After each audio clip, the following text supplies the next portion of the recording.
Good morning, Sinkers and Nevis, and welcome to Inside the News right here on WinFM 98.9. Today is Saturday, February 4, 2023. I'm your host for today, Devon Cornelius. Thank you so much for joining the program. We are live on our social media platforms as well. You can check us out on Facebook or our YouTube channel at Win Media SKN.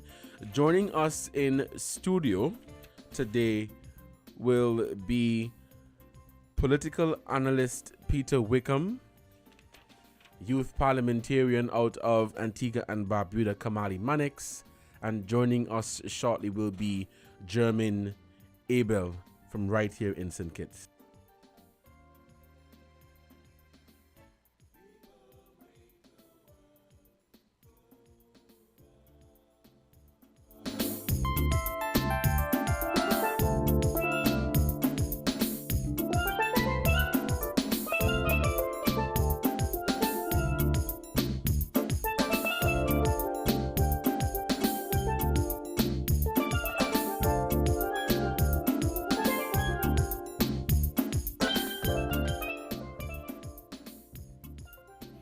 All right, good morning, guys, and thank you so much for accepting the invitation to join me here on today's edition of Inside the News. Good morning, Mr. Wickham. Are you hearing me clearly? Yes, good morning. I'm hearing you loudly and clearly. It's good to be with you this morning also. Awesome. Thank you so much. What about you, Kamali? Are you hearing me? I can hear you. All right. And Jermaine, good morning. Yes, I can hear you. Well, you're right here in the studios. All right. Good morning again, guys. So we are here to talk some Nevis politics, what has been going on there for the past few weeks. And of course, coming out of the elections held there in December of 2022. We won't touch too much on that, but just to use it, to open the conversation. So the results of the elections in Nevis in December, the Nevis Island Assembly elections in December, and then we touch on what is going on now in the politics in terms of the opposition party there, the Nevis Reformation Party. So I went and I did a little bit of homework and I gathered the results from the election in the Nevis Island Assembly. The elections were held on the 12th of December. To elect 5 members for the Nevis Island Assembly, as there are 5 parliamentary seats. And the result was a win for the Concerned Citizens Movement led by Mark Brantley, which won 3 of the 5 seats. And the opposition Nevis Reformation Party won 2.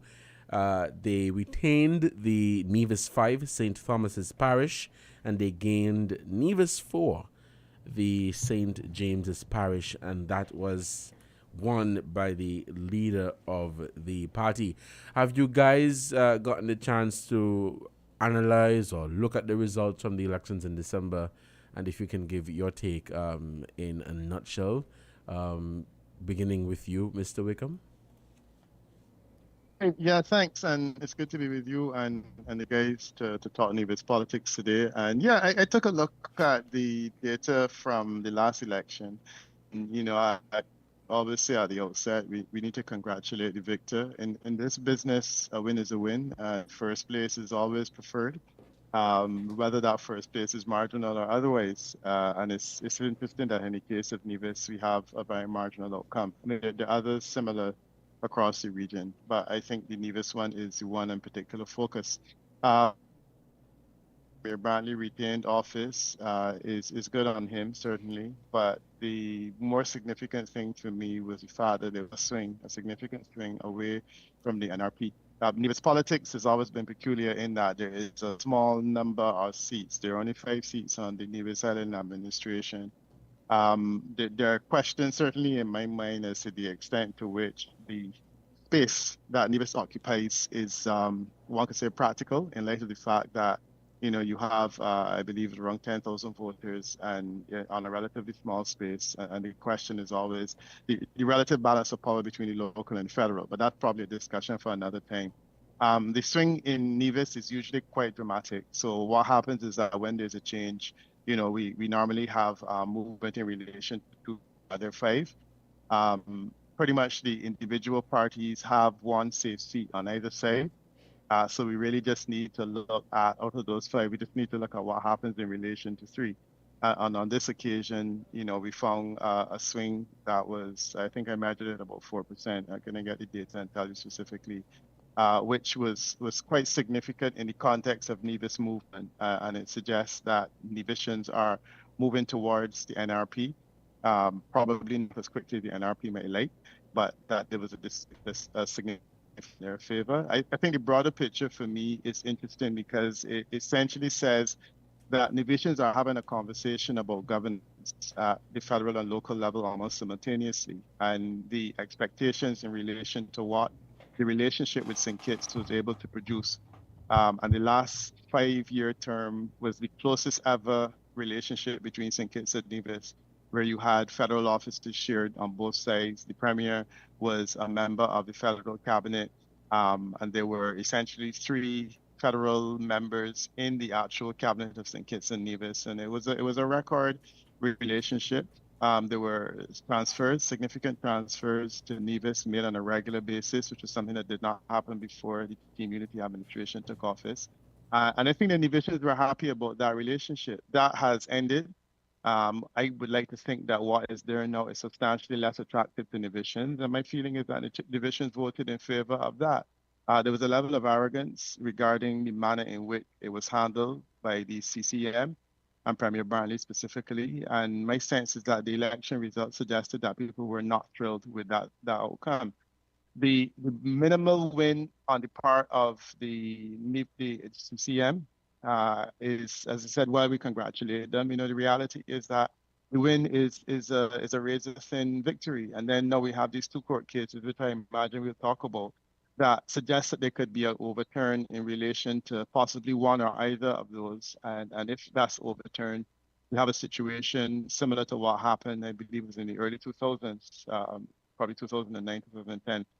Perhaps one of the others can remind me, but there was a similar situation in which the outcome of a court case ultimately changed the course of action. At the time, the premier decided, I'm sorry? Yeah, it was 2013. 2013, right. Thank you for that clarification. Yeah, so the premier at the time, quite right,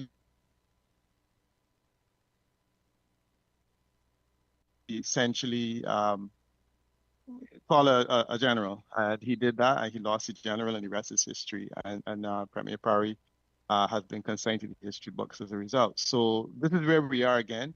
I don't know what will happen in the courts. I also don't know how long it will take, but I think the writing is on the wall. Of course, the other fundamental issue is what's happening in the NRP, and we can talk about that later. But that's my initial reaction to the outcome of the election. All right, thank you so much, Mr. Wickham. Kamali, your take on this?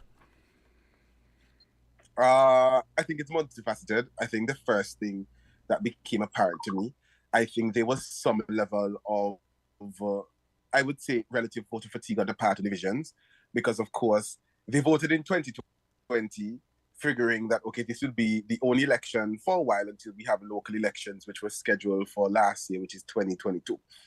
Unfortunately, they had to go through the process of 1, a general election in August, and then 2, a local election in December. So you had 2 very major elections in a very short space of time. I think the impact that had was it worked to the benefit, in my view, of NRP, because NRP had started that campaign during the general election, and it was a matter of not stopping, but just continuing to build the momentum leading up to the local election. And so what you saw in many instances was a kind of a groundswell movement towards NRP, particularly in the fact that the deputy premier, who at the time Alexis Jeffers, who most thought would have been, able to retain his seat, lost to the leader of the NRP, Janice Daniel Hodge. Yes, Daniel Hodge is the name. Yes, right. So you saw that groundswell of movement towards the NRP, and even in, I cannot remember the constituency by name or number, but it was between Spencer Brand and J.D. Keynes, I think. JD came within, I think it was 21 votes of being able to win the seat. And so literally 27. 27. And so CCM literally held on to government by 27 votes, because had that 28 votes gone in a different direction, it meant that NRP would have been the government of Nevis at the present point in time. And so you now have a situation where you're seeing the as Peter would say, the writing on the wall, where large sections of people are now moving towards the NRP. And of course, I think a major contributor to that is, again, how exactly the Team Unity administration fell apart. Because you saw during the rhetoric from the breaker part of the coalition, just from the petty arguments that you saw, to the full-scale dissolution of the National Assembly, that the former Prime Minister, Dr. Timothy Harris, constantly pointed out that the leader of CCM was from day one a going between, Antagonist. and not in a positive way.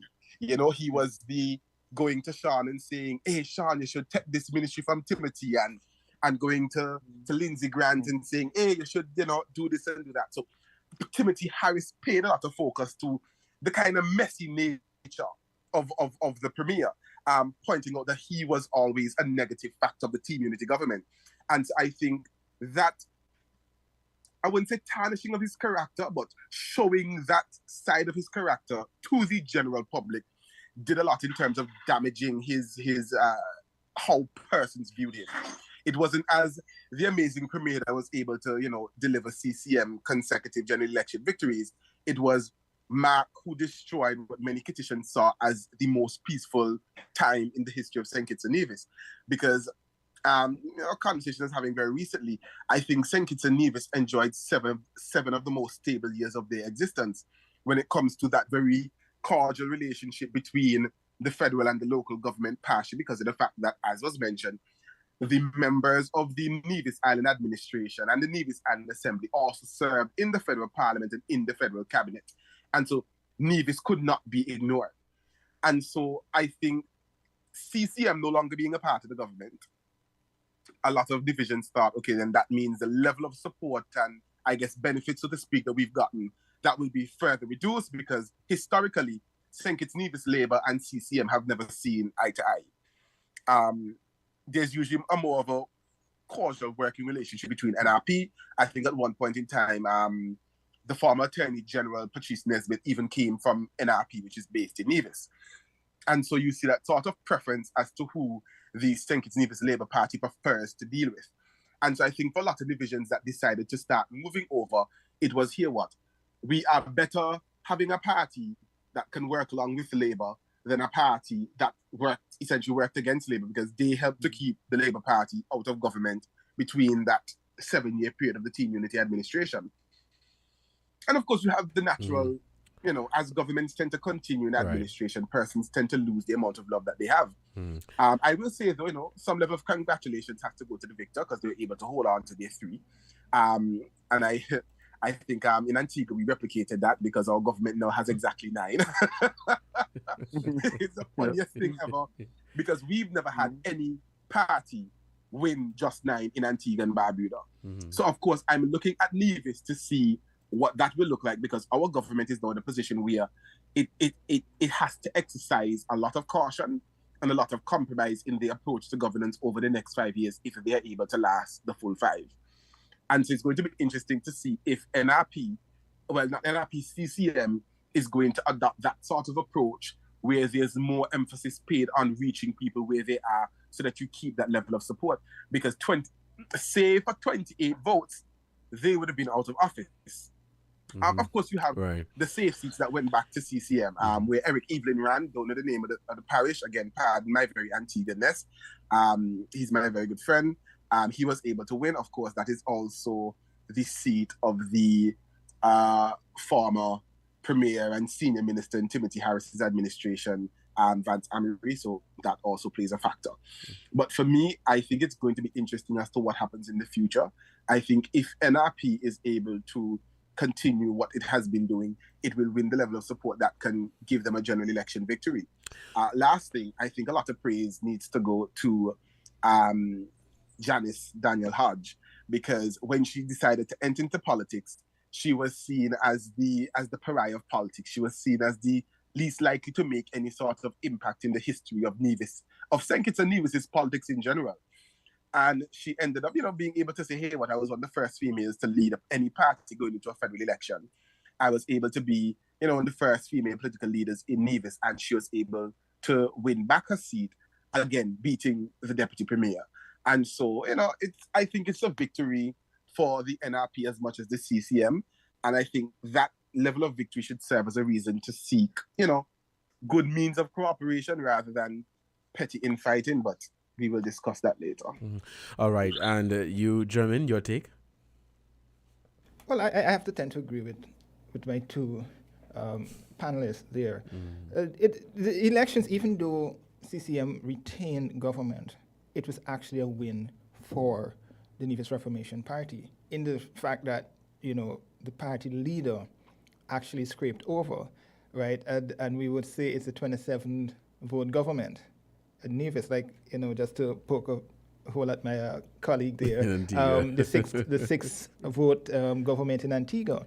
But the point is, yes, there were a lot of infighting and all of that within the Nevis Reformation Party. But I think in general, it was a build-up of a number of things over the years, including the fact that, coming into last year where we saw the infighting within the federal government and the whole collapse of the government, that gave people a feeling that, hey, these people are not to be trusted. Let's be frank, But yes, I think there was the wave was always there that people were not feeling happy with the way that, the CCM was taking the direction in which they were taking the government at the time.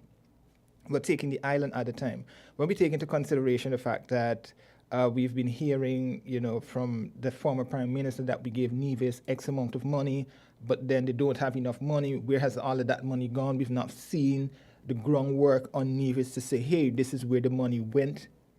So it's a number of issues that led up to that. But for me, I believe that even though the government and the tide would have shifted, I think people themselves still had this trust and push that they still wanted the CCM government. Because when we look at it federally, the 3 seats went resoundingly again to the CCM. So that indicated that, hey, we still have trust in these people. But when it came down to the federal, I don't have the numbers with me in terms of the difference between federal turnout and the local turnout. But it's I think that people, to an extent, were more favoring NRP to lead the island of Nevis rather than having them in the federal government, house. yeah. Right, because we all know that over the years they've been saying, hey, we prefer different candidates federally and people locally. Right, so they prefer, and the talk has always been that we prefer to have people who would want to lead the island, people more turn out in general for local elections because they feel they would have more of an impact on their lives locally than federally. But I think there was an expectation of the Nevis Reformation Party winning the local elections. Yeah.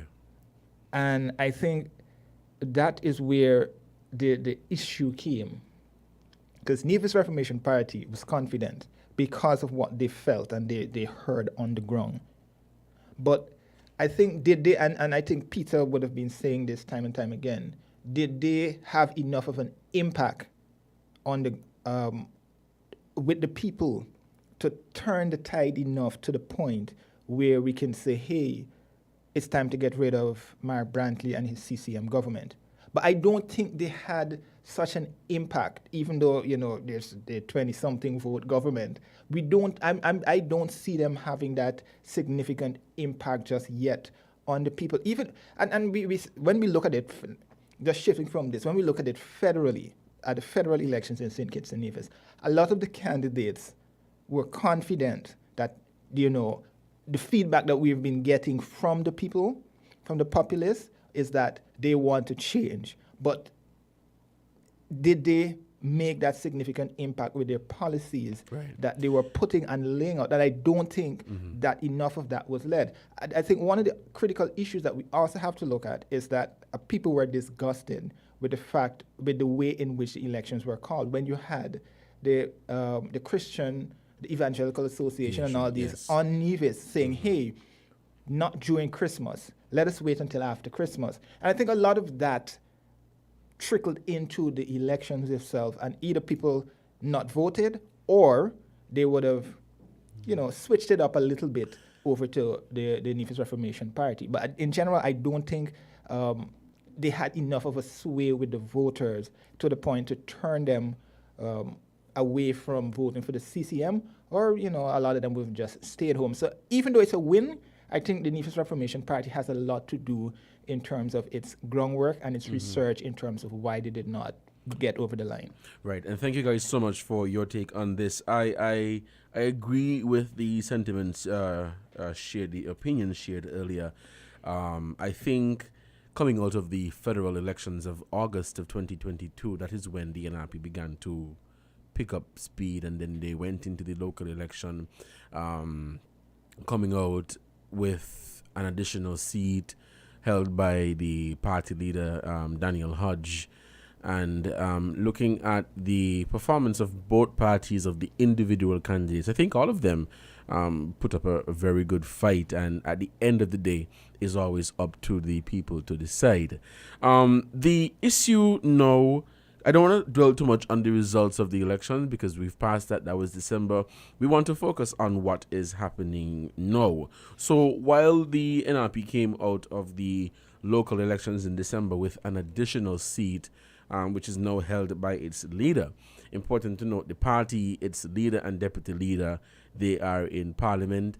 With the CCM, Mark Brantley retained the seat, Spencer Brand retained the seat, and Eric Evelyn retained the seat.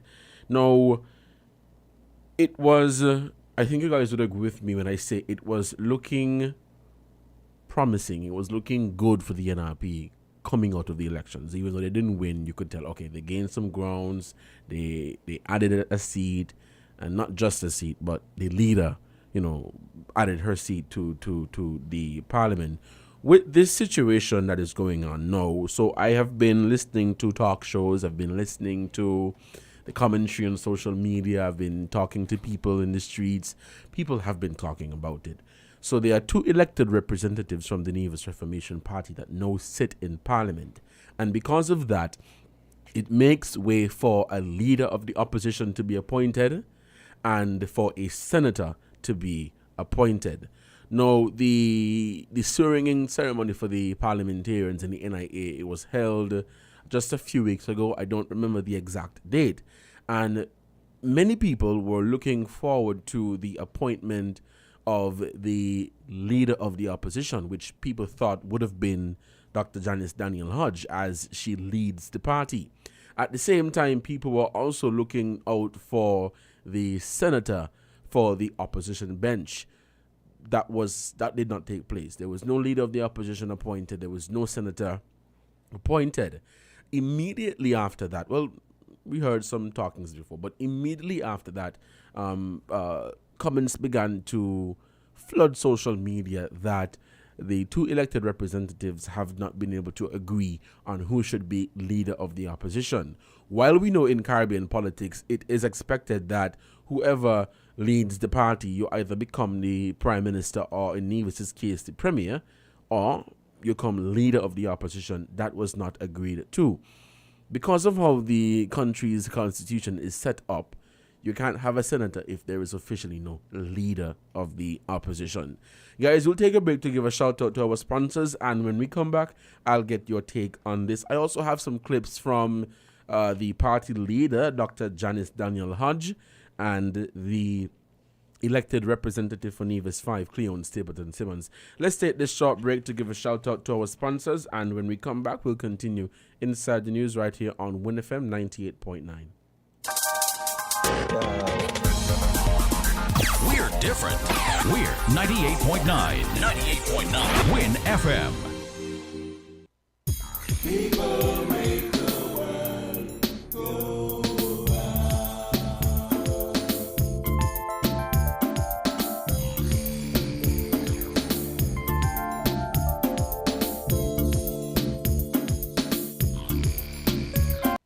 Buying your medication is easy with City Drug Store's curbside pickup.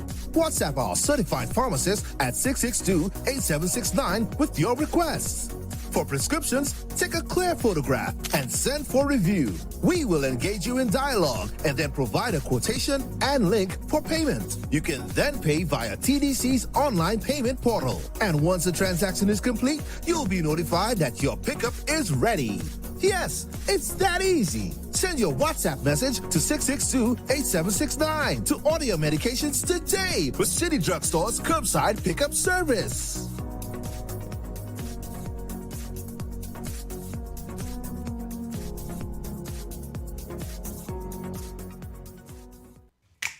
Maybe it's the way the brilliant gold liquid reflects our sunshine, or how the bright blue of its label mirrors the clear Caribbean skies overhead. Maybe it's the fresh, crisp taste of this beastly cold beer on a scorching hot day. Maybe it's even the way it brings us all together. But one thing is for sure, Carib is very much a part of who we are wherever we're from in the Caribbean. Carib. It's the way we play. Drink responsibly. People make the world go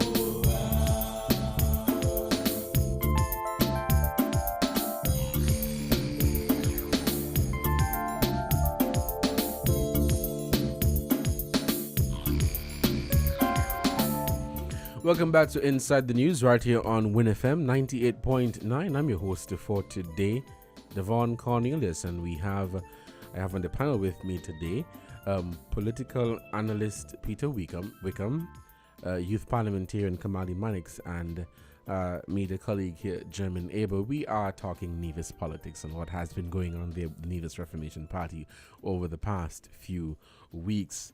Guys, welcome back. Now, as I mentioned earlier, I have some clips, very short clips that I want to play, that I will play during the program, and the clips are from the party leader, Dr. Janice Daniel Hodge, and the other representative, Cleon Stapleton Simmons, and they have been speaking on the issue. So, as I said, there's no leader of the opposition. There is no senator. How does this affect the party and the parliamentarians themselves, both Dr. Daniel Hodge and Mrs. Stapleton Simmons? Mr. Wickham, your take? Yeah.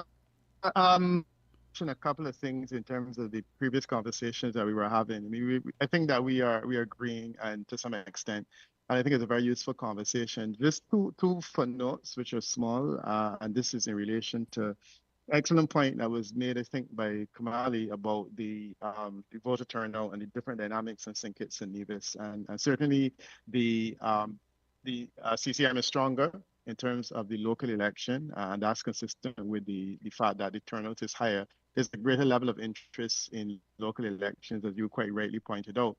The other thing is interesting for me, though, is the voter, essentially the imported vote. And, St. Kitts and Nevis is peculiar in the Caribbean in that the imported vote is unabashed. Both parties have the legal right to seek voters overseas, and they will tell you that they imported.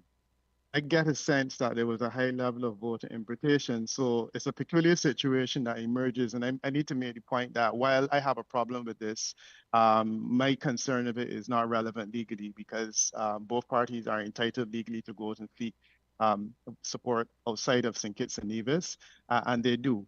And clearly, there was a high level of importation of votes. And I ultimately think that that's what made the difference. When you're dealing with 27 vote margin in that case, and the fact that you have some smaller margins in other instances, and a party or individual can say that they imported 200 voters, it tells you that there is a different dynamic in terms of what happened in the election and what happens on the ground in Nevis.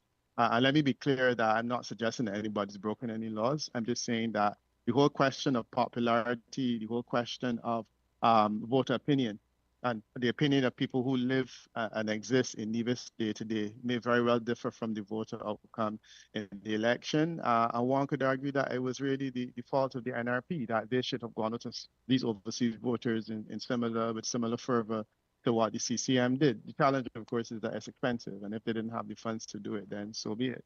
So I think that's an important footnote to make. But the situation that we are in with the opposition leader, and look, I'm sorry, there needs to be an opposition leader, and there should be an opposition leader. I don't buy this nonsense that the opposition leader's appointment has to be dependent on any letter being signed by the second member of the opposition in a five-party arrangement.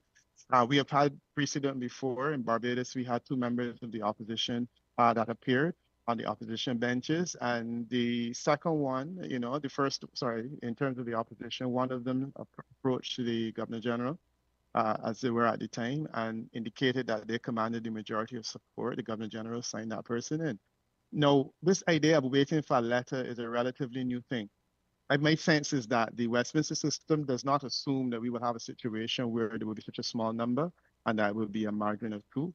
The Westminster system assumes you operate in the British Parliament with 600 members, and those number dynamics are different. But I also think the conventions that come into play, and one of the conventions is that the deputy governor lives in Nevis. The deputy governor would have been witness to the election, and the deputy governor knows very well who's leading the NRP.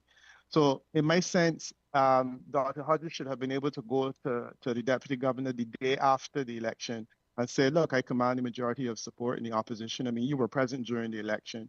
You heard members swearing the loyalty to me as leader. If we had won, I would be premier. So if we have lost, then clearly I should be the opposition leader.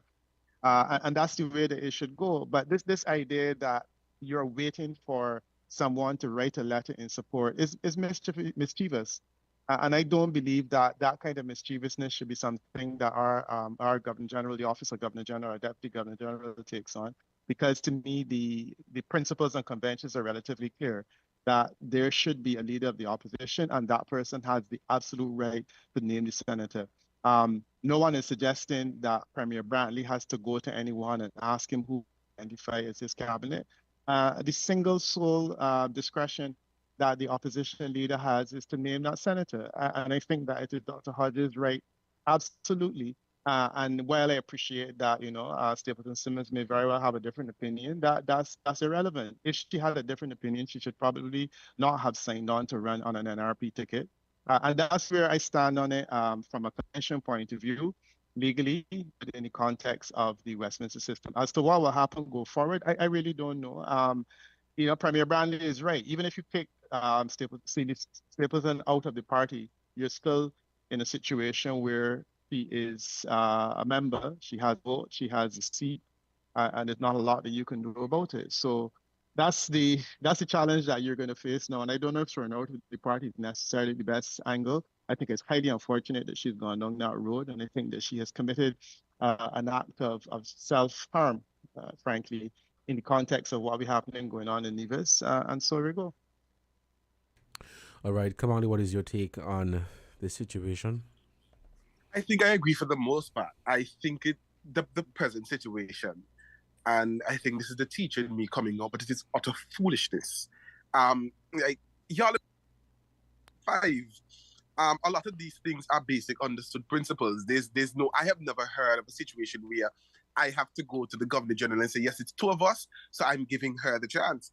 The accepted principle is whoever leads the party with the second largest amount of seats automatically becomes the leader of the opposition. That person is Dr. Hodge. So for me, it's like playing mixy-messy unnecessarily, because as was mentioned, if it was the other way around, there would have been no question as to whether or not Dr. Daniel Hodge would have become the premier. There would have been no question about it. It would have just been automatic. And I can bet you my last dollar, there would have been no question as to somebody sending a letter to verify that Mark Brantley should serve as leader of the opposition. If he had retained his seat, there would have been no question about it. It would just been a clear appointment on both ends. And so I think there is a intention to play politics, but not in a positive sense. And so for me, I think it's ridiculous. And on the part of what's her name? Miss Stapleton Simmons? Yes, that's her name. Yes. Yeah. Yes. I think it is rather unfortunate because, let's be frank, political parties that have no unity or political parties that are divided over small petty things are, one, unable to win any sort of general election. Two, they are ineffective. And three, it does a lot in terms of damaging the party support base. Because in the minds of the party supporters or individuals who would have tried to support you, if as a party you can't even control yourself internally, I can't trust you with the mandate of government. And so let's say, for example, this petty, ridiculous squabble continues throughout the next 5-year period. It means that NRP stands a very slight chance of being able to win a government in the next election. Because what people are going to say, so they have experienced the backlash of infighting within a government from watching the whole team unity situation fall apart. Why would I want to then place that into government in Nevis only to see a similar situation fall apart after 2 years? A premier has to go on a national address and dissolve the Nevis Island Assembly and say we're having general elections because of XYZ. These things that we see as very small, if it happens once, it then goes into people's mind, this can happen again and again.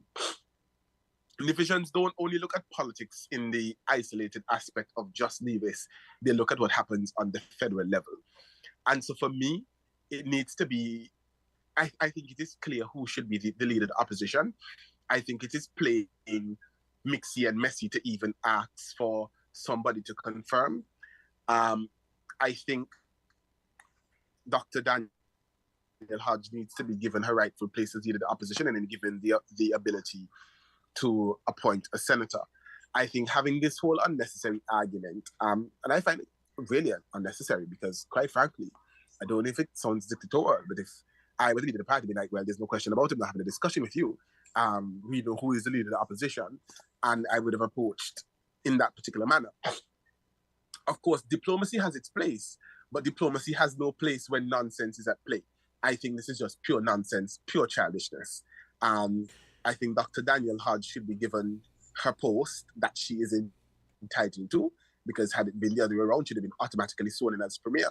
And the necessary, powers in terms of appointing a senator be granted to her. I don't think she needs to play if you're opposition leader, I pick the senator. That's foolishness. Absolute foolishness. Thanks, Kamali. Gentlemen, before you continue, right, I agree with what Kamali and Mr. Wickham shared earlier. It is expected that whoever leads the party, if your party is successful, you become prime minister, in Nevis's case, premier. And if your party is unsuccessful and you are elected to parliament, it is expected that you become leader of the opposition. Now, I don't think the process is that simple where you just say, because I lead the party. I do believe that there's a whole legal process behind of it. If it was that simple, I don't think we would have been having this conversation. German, go ahead. This is the definition of petty politics. Okay. No, there's no ifs, no, if, maybe, but nothing. This is the definition of petty politics. But for me, I don't blame Stapleton Simmons, nor do I blame Dr. Janice Hodge. I blame NRP for the state that this particular issue is in. Because you cannot tell me we have a leader and then we have an elected representative. And before we actually got into the House, this matter was not resolved. No, I mean, if there should be something written within your legislation or your constitution that governs your party to say that, or you agree on these principles before we go into the House to have everyone sworn in. And for this to be dragging on for 2 or 3 weeks now, simply means that the NRP itself, I don't know what's the inner workings right now of the NRP, because I was told they had a meeting recently. But for this to be dragging on into February is beyond ridiculous, right? But it is, and I have to agree with Kamali, this is, I would say, the early nail in the coffin of the NRP if they cannot get this matter resolved. Simply, one, the image that it is putting out in the public's domain is not that I should come support you because you're taking the same page from the collapsed Unity Coalition. Unity, yes, yes. Right? Then we have what are you going to tell the public after 2-3 weeks when you cannot sit down and have two of your representatives sort a matter out internally that's now coming out to the public? What can you come out and tell the public that you reached why you reached this particular stage in your discussion? It's so bad that it trickled over into the House and it's affecting your representation of me, the people who voted for you. You know, yeah. Right? Giving us proper representation in the House to hold the government accountable. Right? And then it also shows that there's a disconnect within the party itself. Right? So how can you, and as Kamali rightly said, what happens, Kamali and Peter said, what happens now if we do not, so let's say they do resolve this issue tomorrow, Sunday. What happens going forward? How can we know for sure that both representatives are equal, that they're now on the same page in representing the people? This disconnect is affecting the NRP now and possibly in the future because, this is talking point. This is a particular point that can be used on the campaign trail, even though, I might be wrong, but this is something that will definitely come up again when the next elections are called. I think as it is right now, many people would take the point that, let's say we enter a Nevis Island Assembly elections, let me just say next 5 years from now, right? And you are to see that you have the party leader, Dr. Janice Daniel Hodge, and the deputy leader on the same ticket. The first question that will come to your mind is, are things still well? I mean, what happened 5 years ago? So people will have, but and Devon, you can't wrong people for having doubts in their mind. but Devon, the issue really and truly is, as a representative in any organization, I know Peter and Kamali will tell you, any organization, whether it's a school, church, wherever it is, I cannot go publicly and, or I shouldn't say I can't, I should not be going publicly and undermining the leader of my organization on a simple matter that technically should be the leader's responsibility. I look at it from this standpoint, Jermaine. While it is okay for you're part of an organization, right? While it is okay for you to recommend, have an opinion, take a stance, you are part of an organization, right? And before you became a member of that organization, you spoke about earlier, there being processes and steps and things in place. So while we understand that before you sign to become a member of an organization, you understand what it is that is expected of you. But people are people, Jermaine. And if you refuse to subscribe to those rules, subscribe to those regulations, what would you do? Yeah, but Devon, this is what I'm saying. Why is it that my disagreement and your disagreement within WinFM is now coming out in the public domain, right. and we are fighting this in the public? Right. Why is it that we could not sit down with the board of WinFM, air our grievances, and then we come to an agreement to say, okay, Devon is the one who's going to be the leader of the opposition? Yes. Right? Yes. Okay, even though Devon is gentlemen, you're forget. Go ahead, Yeah. Peter. Go ahead. What you're saying is all very good and true, that this is the way it should operate. The problem is that a political party is not like a business. Political parties are essentially about power. How do you manage power? And the big challenge is that in the island of Nevis, there's two things that are of interest to opposition. One is the leadership of the opposition, and the other one is the senator.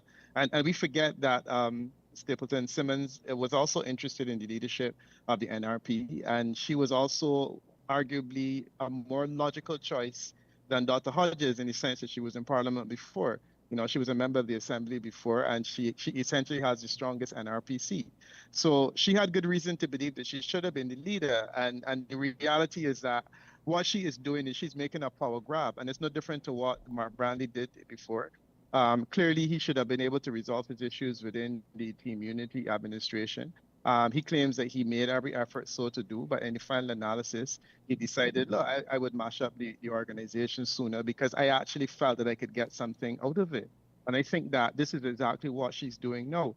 She realizes that if she wants to exercise power, she already missed out on the leadership of the opposition. She figures this is my one chance to take a stand, because if I don't get this, I'm not going to get anything else. So I kind of agree with both sides that political parties need to have mechanisms to resolve these issues.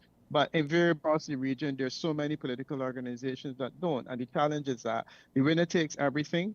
The leader gets all of the spoils, and it doesn't really leave a lot for other people to do. So in situations where you can't become leader, you ask yourself, can you essentially get something else that would allow you to be relevant? And that's what she's doing. Highly unwise. I think that is unfortunate. It's putting the party in all kinds of trouble. But the reality is that this is her last stand, because the moment that the NRP gets into office, if they do, she becomes even less relevant than she is now. I have a few clips I want to play from both Dr. Daniel Hodge and Mr. Stapleton Simmons. Let me play the first clip now. You guys have a listen.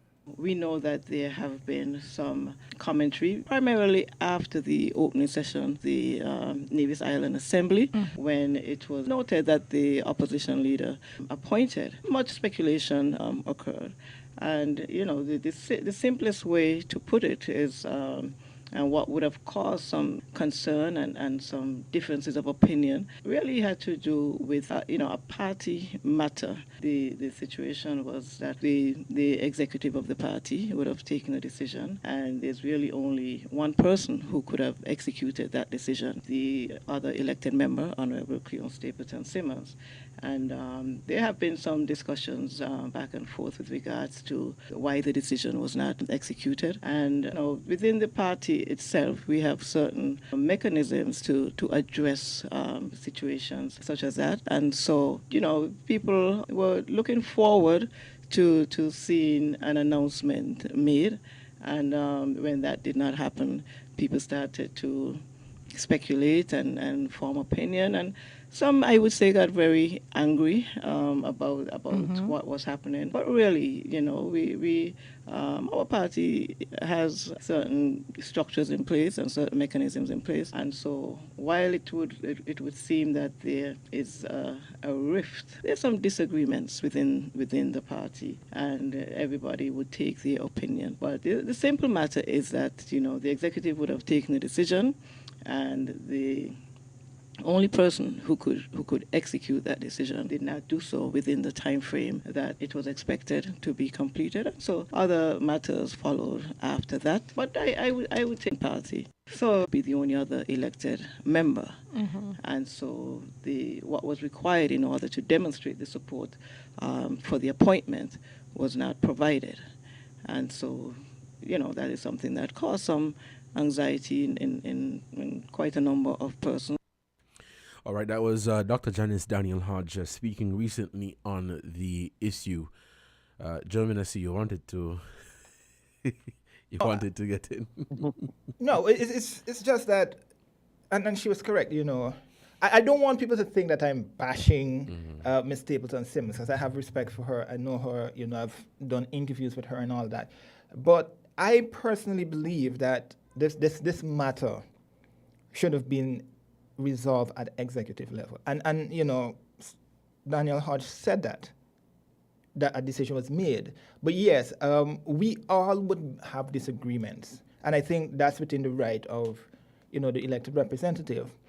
Right. But for me, again, I think the party has not found a way to resolve this issue. And if I'm correct, in your next clip that you're going to play is where Simmons is basically saying, hey, I don't want the leadership of the party. We already resolved that matter. Right. But this is what we are now trashing out, basically. We're now figuring out how can we select the senator. But the I don't think the first matter has been addressed as yet, because there is still no leader of the opposition. Yeah, but I think what they want to do is get both matters resolved before we go in the House. That's my interpretation of the comments I've been hearing. So then, therefore, it is incorrect to say that that issue, the first one, leader of the opposition, has been resolved. I wouldn't say that. What I would say is, based on what I heard, is that that matter has been resolved, right? But the next matter is what we're currently discussing. Okay, all right. But you know, there's a conflation of issues that is unfortunate because the matter is really the only issue that has to be resolved. Because constitutionally, the person that chooses the senator is the leader of the opposition. So this presumption that you have a right to discuss and conference in relation to who should be the leader of the senator is something that has no legal or constitutional merit. The reality is that the only thing they have to decide is who is the leader, and the leader gets to determine who is the senator. So Stapleton Simmons is conflating issues that are not relevant. So by saying, oh, we have this other thing, there's no basis on that. Only thing she has to decide is who's the leader of the opposition. The leader of the opposition gets to make that choice. It's not her call. And that's it. The other thing is that if you look at the United Kingdom, and we were talking earlier about the fact that there's this legal process and whatnot. They have changed prime ministers. There's about 6 of them they changed in the last few years. And at no point in time did anybody write a letter to the Queen, because the system that we operate on assumes that the head of state is a creature of the environment in which they exist, watches the news, knows what's going on. The head of state understands that within the Conservative Party or the Labour Party, there are contests and competitions, rules and regulations. So when a person presents himself to the Queen and says, I command the majority of support on the majority benches in the United Kingdom, the Queen doesn't ever say, okay, yeah, but I need a letter. That's not the way it works. And that's why I reject this notion that there is a legal process that requires someone to write a letter saying that the obvious is the obvious. And that's where I'm coming on that one. Yeah, I see you're coming from there, Peter. Kamali? I think this whole situation, as I said, I think it's the teacher in me, just absolute foolish and childish. All right? As Peter said, we use a political system that has established rules, conventions, and principles from time immemorial. Like, these things aren't questions. So even in Antigua, we just had a general election. The leader of the party, did not retain his seat by a matter of 6 votes. Still made, passing that on, moving on. And the person who has served as the leader of the opposition since 2018, it wasn't much of a question. There was no discussion. The day after the cabinet was sworn in, he went to Government House. He was put back as the leader of the opposition. No questions asked. The government continues until Parliament meets on February 20th. That's it. There's no question.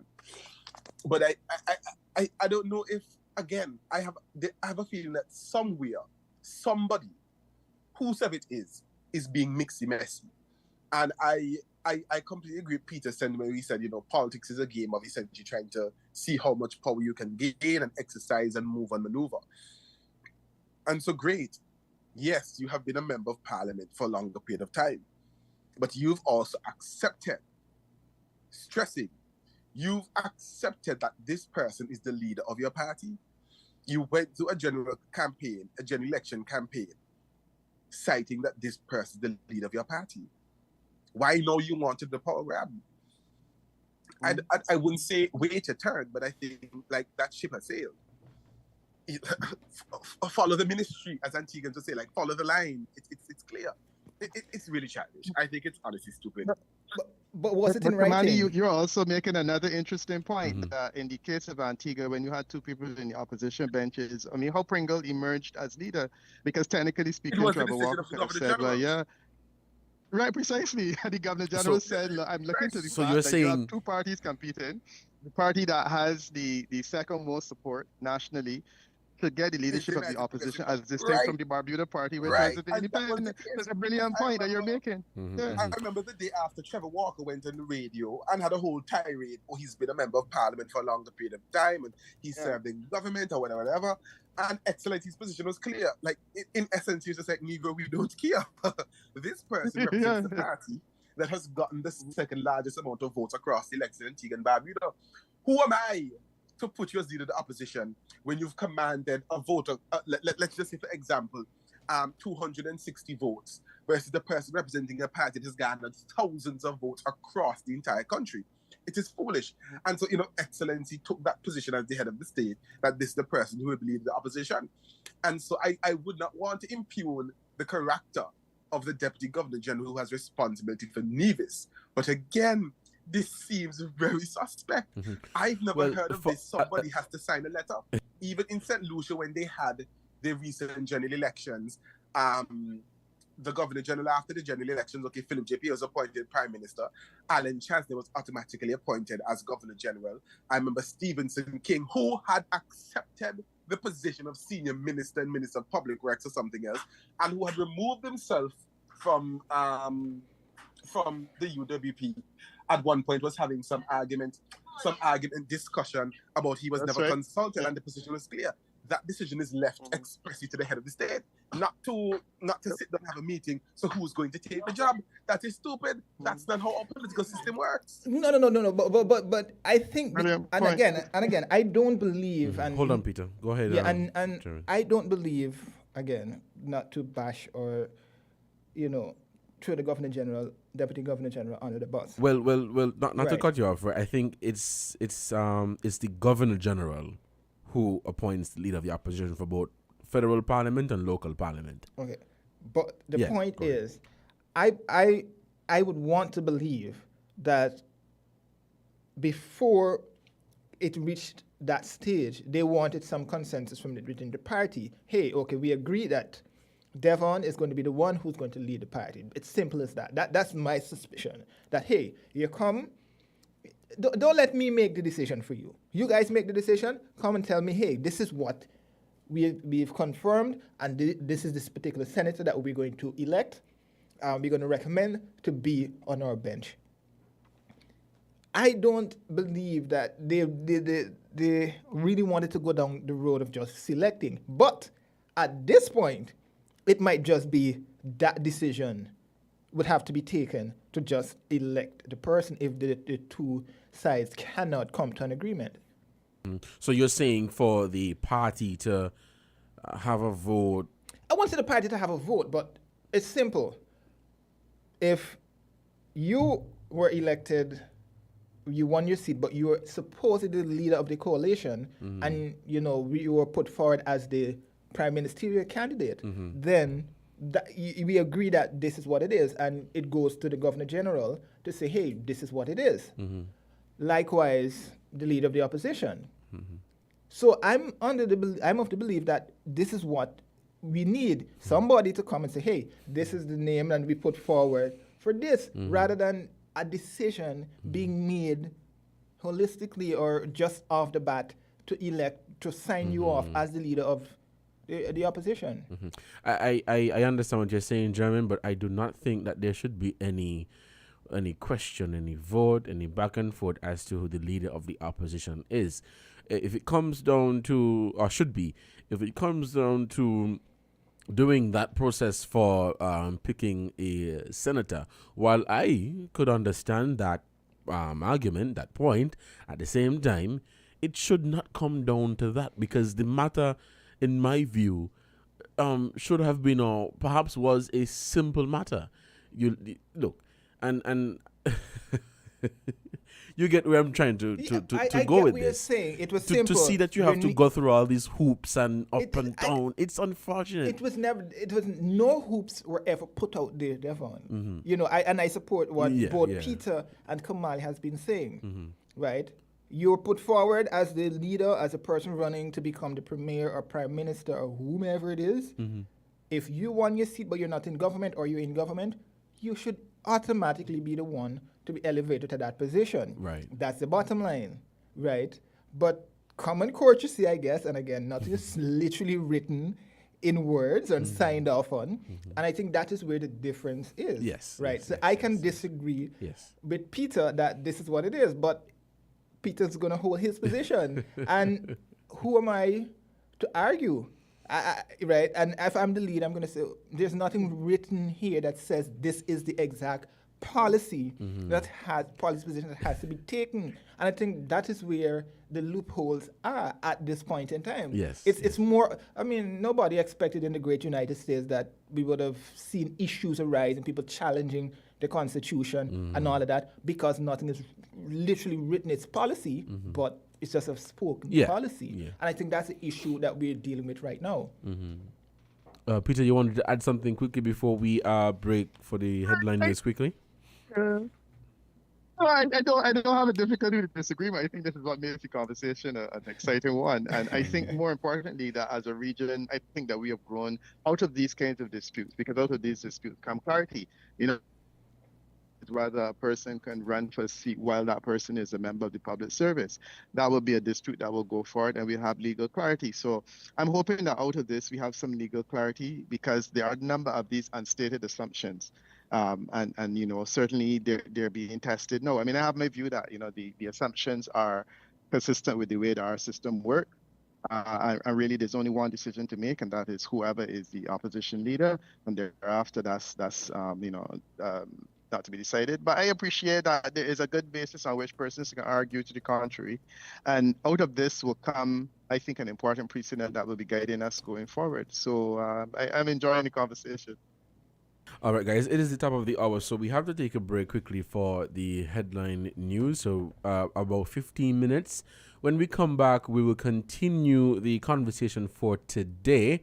I have the clips also from Cleone Stapleton Simmons from her interview recently. So we'll play those clips when we come back, and then we will continue the conversation. You're listening to Inside the News right here on Win FM 98.9.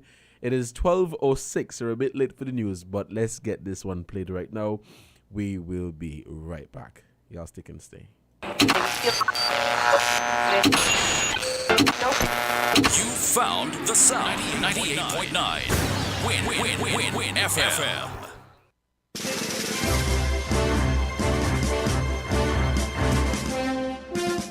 We now bring you the headline news. The headline news is brought to you by Caribbean Alliance, The Grange, KDP Enterprises, Carib Brewery, and NHC.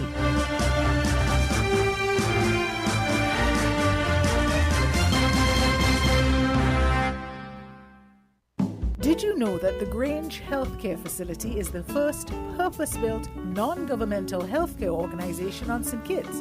It's situated at Otley's, 7 miles east of Basseterre in beautifully landscaped surroundings. The Grange has a team of highly trained professionals and provides care that's rated as being comparable with UK and North American standards. The Grange offers varied accommodations to suit your individual needs, and our all-inclusive packages make the cost of care per hour the most competitive on the island. Services include convalescent care for all ages, daycare facilities for older adults, rehabilitation services, and training and continuing education for healthcare providers.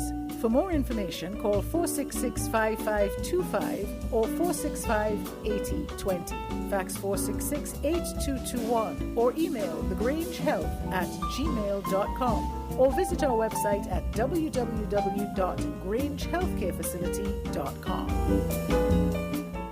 NHC is helping you to pay less in 2023. Having difficulties keeping up to date with your mortgage? Make an appointment to speak with your account manager today and learn how you can pay less. Our refinancing program will give you the opportunity to pay as low as $300 a month. Call us 466-4701 or visit our office at East Park Range. Pay less. Worry less with NHC refinancing program that's designed with you in mind. Offer valid from February 1st to June 30th.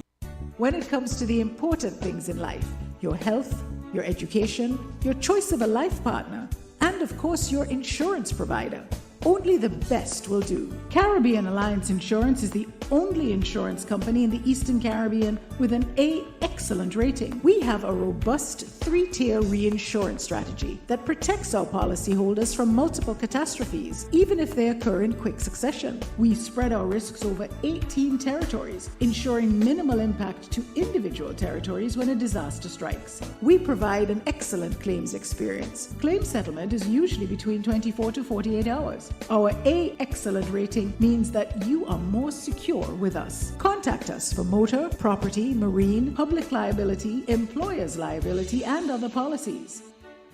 Dalil Walwyn, people you can trust. Local agent for Caribbean Alliance Insurance. Tomorrow secured.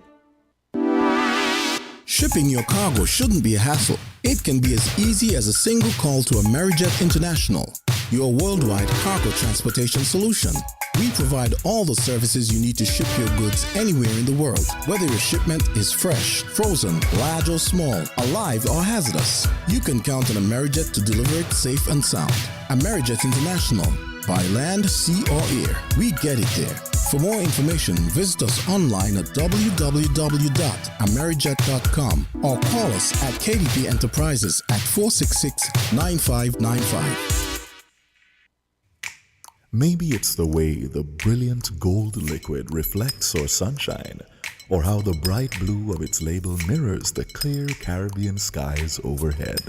Maybe it's the fresh, crisp taste of this beastly cold beer on a scorching hot day. Maybe it's even the way it brings us all together. But one thing is for sure, Carib is very much a part of who we are wherever we're from in the Caribbean. Carib, it's the way we play. Drink responsibly.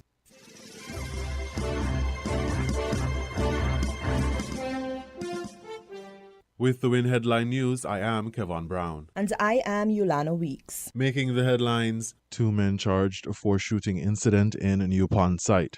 Governor of the Eastern Caribbean Central Bank recommends bolstering payment systems in order to ensure economic stability. Guyana passes $789 billion 2023 national budget. Internationally, U.S. Secretary of State Anthony Blinken postponed a visit to China after a suspected Chinese spy balloon was tracked flying across the United States in what Washington called a clear violation of U.S. sovereignty. Meanwhile, EU leaders were in Kyiv for a summit on Friday in a show of support for Ukraine. But the EU is not expected to fast-track Ukraine's membership while it is at war, as Kyiv wants. Now, the details.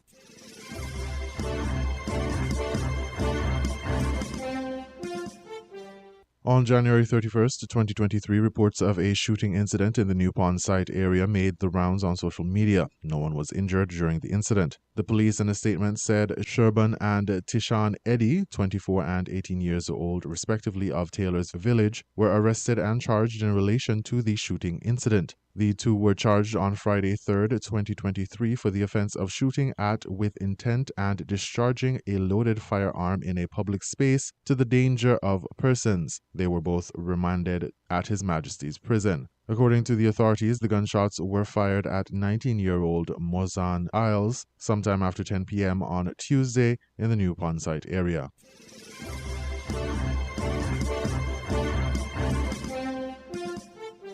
Governor of the Eastern Caribbean Central Bank, Mr. Timothy N.J. Antoine, stands resolute that a sound payments system is important to keep the region's financial system efficient and strong. At ECCB, we understand that payments are the lifeblood of any economy.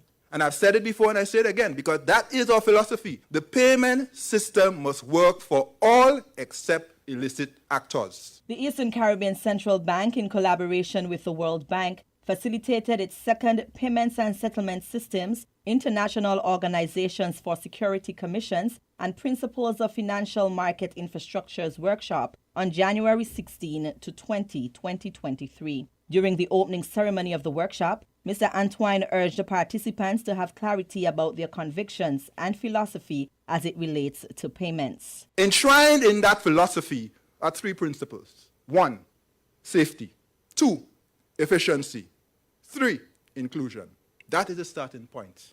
Because that has to energize the work you do in payments. Because it's deep in your guts. You feel it in your heart. It's not just a mind thing, it's a heart thing. You know that to truly transform this region, we have to effect transformation of our payment system. The attendees, as described by Antoine, are the leaders of payments. He advised them to carry out the mission of the ECCB to advance the good of the people of the currency union. Development always starts with a passion for people. That's where it starts. That's where it starts. It starts with a passion for people. We want to make their lives better. And everything we do thereafter must align with that passion and that mission. Trevor Phipps, manager of Information Technology Caribbean Credit Cards Department. The workshop highlighted certain areas that makes us more critical and critically important to the payment system and the overall stability of the region, and it's something that we needed to be reminded of. And it highlighted several key areas that we need to focus on. We need to go back and review to see what we may have missed, what we need to add, and also we need to strengthen our systems so that we can continue to deliver and be of value to the OECS. The key objectives of the workshop were to elevate institutional risks and awareness and strengthen resilience for payment operations. The components of the workshop included a series of bilateral and multilateral meetings with stakeholders across the ECCU, the new payment system legislation, and the payment system strategy that has been developed for the ECCU in collaboration with the World Bank.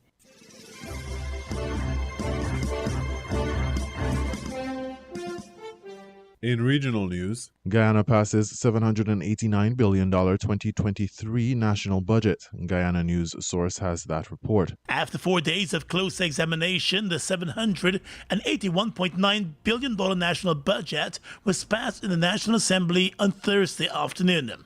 The budget, which is partially financed by earnings from the oil and gas sector, is expected to spearhead major transformational and development work in several areas.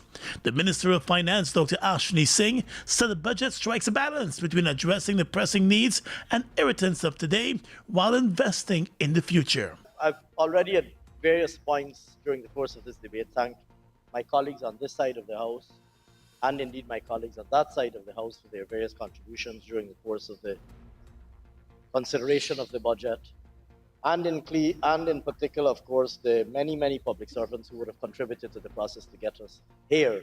I would like, of course, to reiterate all of those sentiments that I have expressed and that others have expressed around on both sides of the House in relation to those various invaluable contributions. The biggest chunk of the budget will go towards the Ministry of Public Works, with the Ministry of Health and Education following closely behind her. This year's budget also includes a number of large projects that are expected to transform energy supply in the country, including provisions for the construction of an integrated natural gas liquids plant. Other large infrastructure projects include provisions for upgrading and widening of the Quarantine Highway from Palmyra to Crabwood Creek, upgrading of the East Coast Railway embankment route into a 4-lane highway from Sheriff Street to Orange Nassau, continuing to the Mahaica River Bridge, and the continuation of the upgrade of the East Coast Highway, along with the construction of the East Coast to East Bank Road linkage from Ogle to Eccles. The Finance Minister said this year's budget reinforces government's commitment to improving the lives of citizens. At the end of the consideration of the estimates yesterday, both government and opposition members said that they hope they'll be able to work together with the implementation of the budget moving forward. Mr. Speaker, I want to also thank you and thank all of those who would have voted and supported all of the work that all of us in this House have come here to do. I look forward to once again challenging my colleagues to be better representatives of the people, and that we can one day see eye to eye on many of the issues in service to the people. Thank you, Mr. Speaker. Mr. Speaker, we know that indeed this was the largest budget. I don't like to repeat that term, but it is indeed all the more why scrutiny should be there, because it is the largest budget. And I am extremely honored to be amongst friends here in the opposition who utilize the learning that has happened over the past 2 budgets to make sure that they showed the country, and especially the members here, a capacity to get beyond the figures.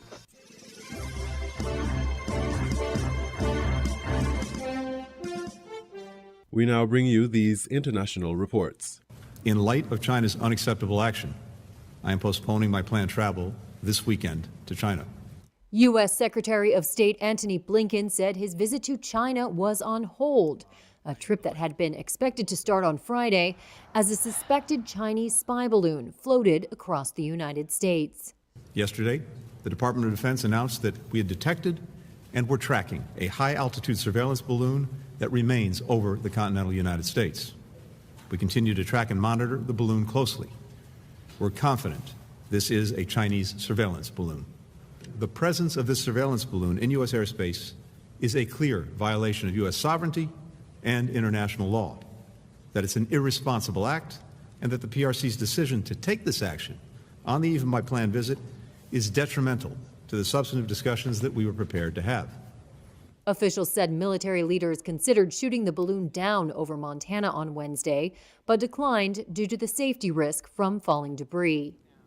China earlier expressed regret that what it called a civilian airship had strayed into U.S. territory after being blown off course. On Friday, Pentagon spokesman Brigadier General Patrick Ryder said the balloon had changed course and was now floating eastward at about 60,000 feet and demonstrated a capability to maneuver. But he would not go into specifics. But does the public not have a right to know if the balloon the public is over their certainly state? has the ability to look up in the sky and see where the balloon is. Ryder said the balloon was at an altitude well above commercial air traffic and did not present a military or physical threat to people on the ground. Blinken said he was not going to put a date on when he might go to China, and the focus was on resolving the current incident. The most important thing right now in the moment is to see that this surveillance asset gets out of our airspace, and we'll take it from there. The trip delay is a blow to those on both sides who saw it as an overdue opportunity to stabilize an increasingly fractious relationship with China. The last visit by a U.S. Secretary of State was in 2017.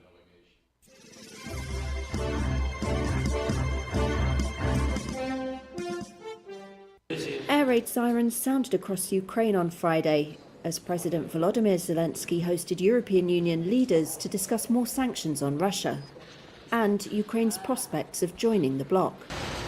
With thick snow falling, Commission President Ursula von der Leyen visited an EU-backed energy-efficient light bulb scheme to reduce demand on a power grid damaged by Russian attacks. 7 times. And Foreign Policy Chief Josep Borrell toured a demining site. It was a show of support as the first anniversary of Russia's invasion approaches on February 24th. But the EU is not expected to fast-track Ukraine's membership while it is at war, as Kyiv wants. It applied to join the bloc days after the invasion. Instead, that process is likely to take years. EU officials have listed multiple membership requirements, from political and economic stability to adopting various EU laws. If there was needed a living proof that Russia is suffering a massive strategic failure, but Ukraine is withstanding and is building its path towards the European Union, well, the fact that we are here for the 24th summit, Ukraine, European Union, amidst the war, but we are building, discussing and developing the future of Ukraine in the European Union. That is speaking more than 1,000 words. Zelensky wants more punitive measures against Russia, but the next set of sanctions the bloc is preparing for the anniversary are expected to fall short of his demands. He also stressed the need to tighten sanctions. We are very interested in making sure that Russia does not have a chance to restore its military capacity. Sanctions have slowed down this process. We have a clear understanding of what number of missiles were produced before the full-fledged invasion, and what is happening now thanks to the EU, US and British sanctions and sanctions by other partners. That is why it is very important for us to make sure they cannot find ways to bypass sanctions, something they do thanks to other countries. As well as sanctions, they discussed more arms, money and energy support, better access for Ukrainian products in the EU market, and efforts to prosecute Russian war crimes.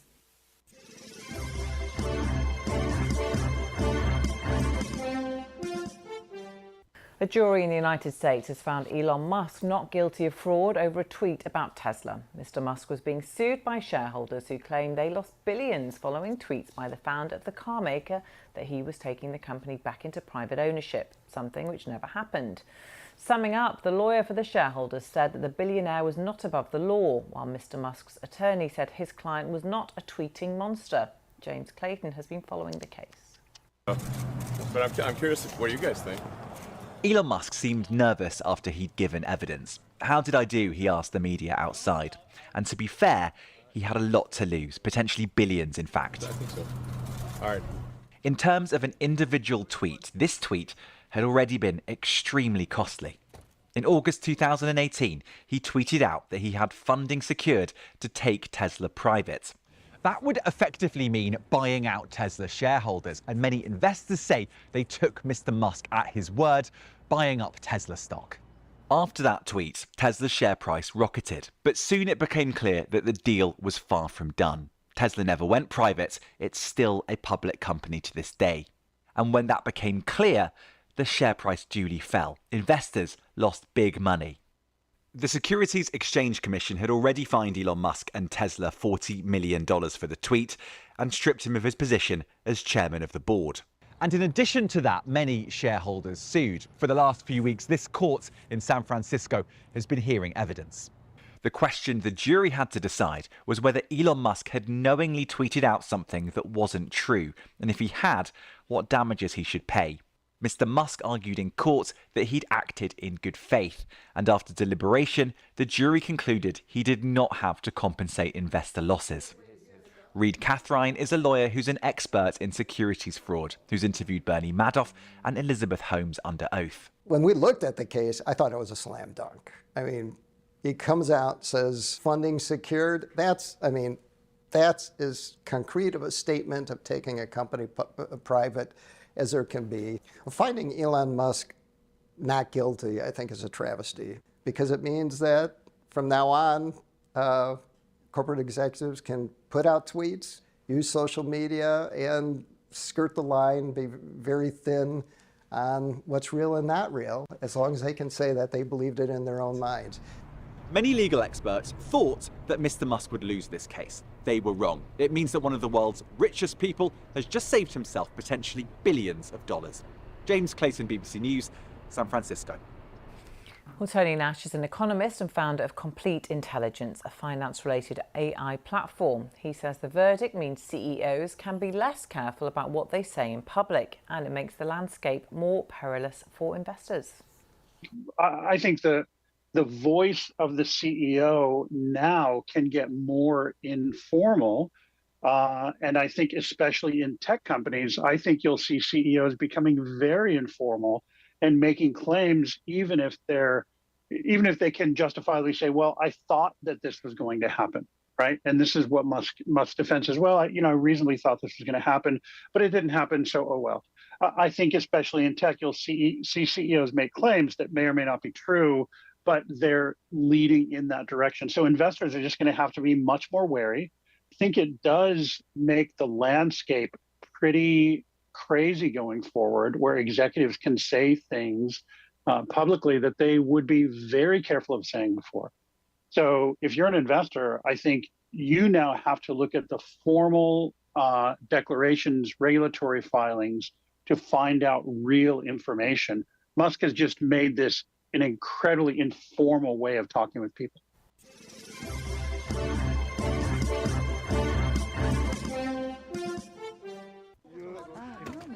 The head of the Paris 2024 Olympics said it was for the International Olympic Committee to decide whether athletes from Russia and ally Belarus can participate in the Summer Games next year.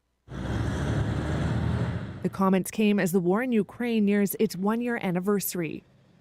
Paris 2024 President Tony Estanguet spoke to reporters in Marseille on Friday. Of course, I'm today in total support of Ukraine, and what is going on at the moment is just a tragedy for all of us. And of course, the priority is not about who will participate in 2024. It's about how and when this conflict and this war will end.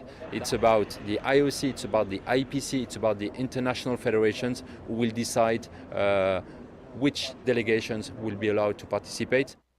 Ukraine has threatened to boycott the Games altogether, Намагання Міжнародного олімпійського комітету with President Volodymyr Zelensky saying anything short of a ban for Russian and Belarusian athletes would show, quote, terror is somehow acceptable. терор.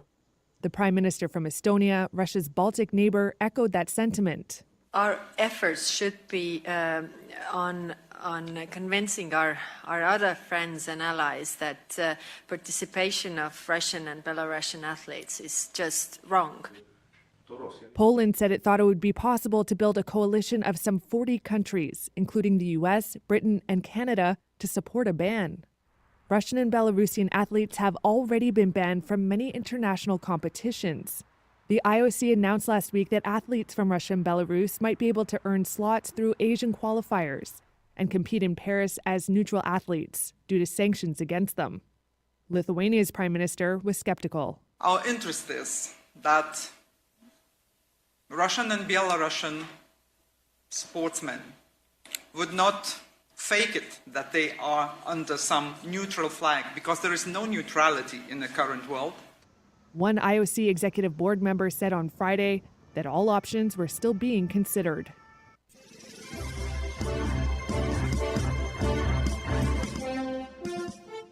You were listening to the WinFM Headline News on 98.9. Our top stories were: 2 men charged for shooting incident in New Pawn site. Governor of the Eastern Caribbean Central Bank recommends bolstering payment systems in order to ensure economic stability. Guyana passes $789 billion 2023 national budget. Internationally, U.S. Secretary of State Anthony Blinken postponed a visit to China after a suspected Chinese spy balloon was tracked flying across the United States in what Washington called a clear violation of U.S. sovereignty. Meanwhile, EU leaders were in Kyiv for a summit on Friday in a show of support for Ukraine. But the EU is not expected to fast-track Ukraine's membership while it is at war, as Kyiv wants. Thank you for listening.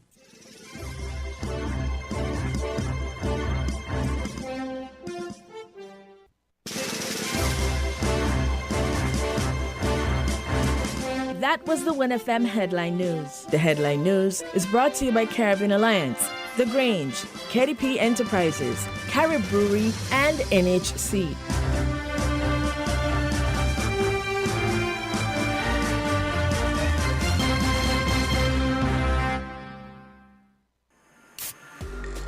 With over a century of perfection behind the Mackeson name, a smooth blend with perfect balance and richness. It's no wonder Mackeson Triple Stout has a legacy of perfection. Enjoyed the world over. Introducing our new look with the same great taste. Mackeson. All hail the king. Please drink responsibly.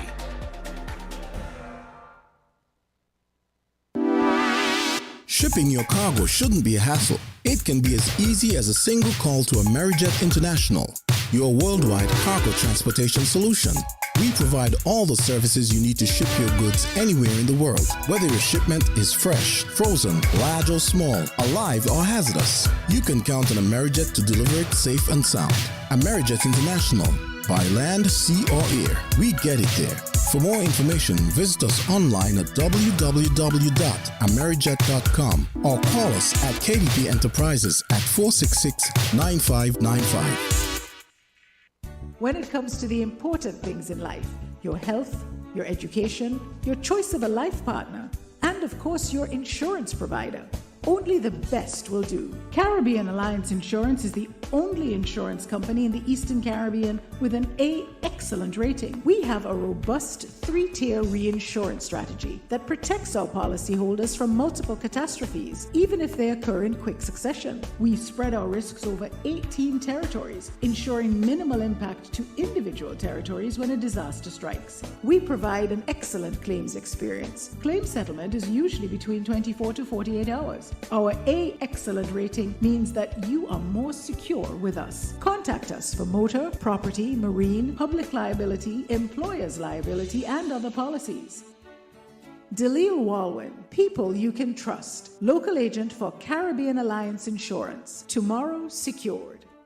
NHC is helping you to pay less in 2023. Having difficulties keeping up to date with your mortgage? Make an appointment to speak with your account manager today and learn how you can pay less. Our refinancing program will give you the opportunity to pay as low as $300 a month. Call us 466-4701 or visit our office at East Park Range. Pay less. Worry less with NHC refinancing program that's designed with you in mind. Offer valid from February 1st to June 30th. Did you know that the Grange Healthcare Facility is the first purpose-built, non-governmental healthcare organization on St. Kitts? It's situated at Otley's, 7 miles east of Basseterre in beautifully landscaped surroundings. The Grange has a team of highly trained professionals and provides care that's rated as being comparable with UK and North American standards. The Grange offers varied accommodations to suit your individual needs, and our all-inclusive packages make the cost of care per hour the most competitive on the island. Services include convalescent care for all ages, daycare facilities for older adults, rehabilitation services, and training and continuing education for healthcare providers. For more information, call 466-5525 or 465-8020. Fax 466-8221 or email thegrangehealth@gmail.com or visit our website at www.grangehealthcarefacility.com.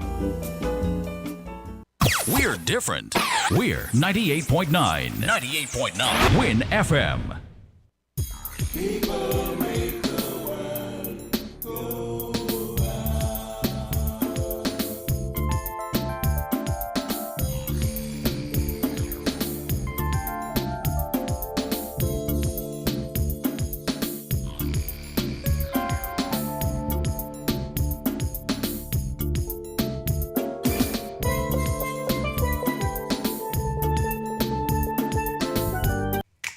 Maybe it's the way the brilliant gold liquid reflects our sunshine, or how the bright blue of its label mirrors the clear Caribbean skies overhead.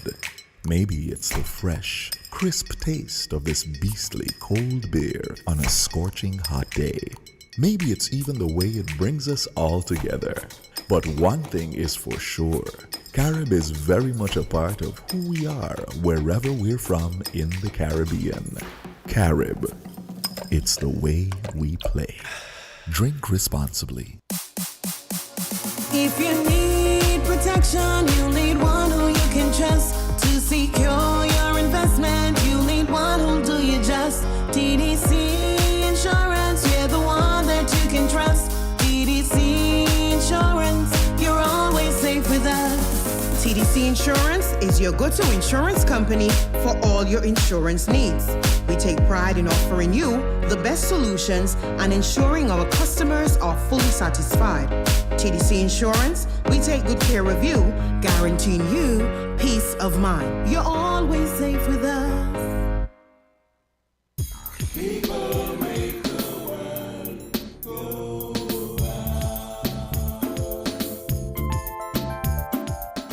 Welcome back to Inside the News right here on WinFM 98.9. It is Saturday, February 4, 2023. I'm your host for today, Devon Cornelius. For those of you who are just joining the program, we have with us today regional pollster, political analyst Peter Wickham, youth parliamentarian out of Antigua and Kitts, German Abel, and we are talking Nevis politics. What is going on over there as it relates to the opposition Nevis Reformation Party? Before we went for the break, I did mention that I have some clips that I wanted to share with the listening audience, and so let me get these clips back up here. But it's clips from the Honorable Cleon Stapleton Simmons speaking on the issue of leader of the opposition and senator. So I'll have these played. No. Let me check with you with Kamali and Peter. Kamali, Mr. Wickham, are you guys there? I'm here. Yes, you were trying to identify some clips. So I was just waiting for you to play them. But I'm here. Okay, I'll play them now.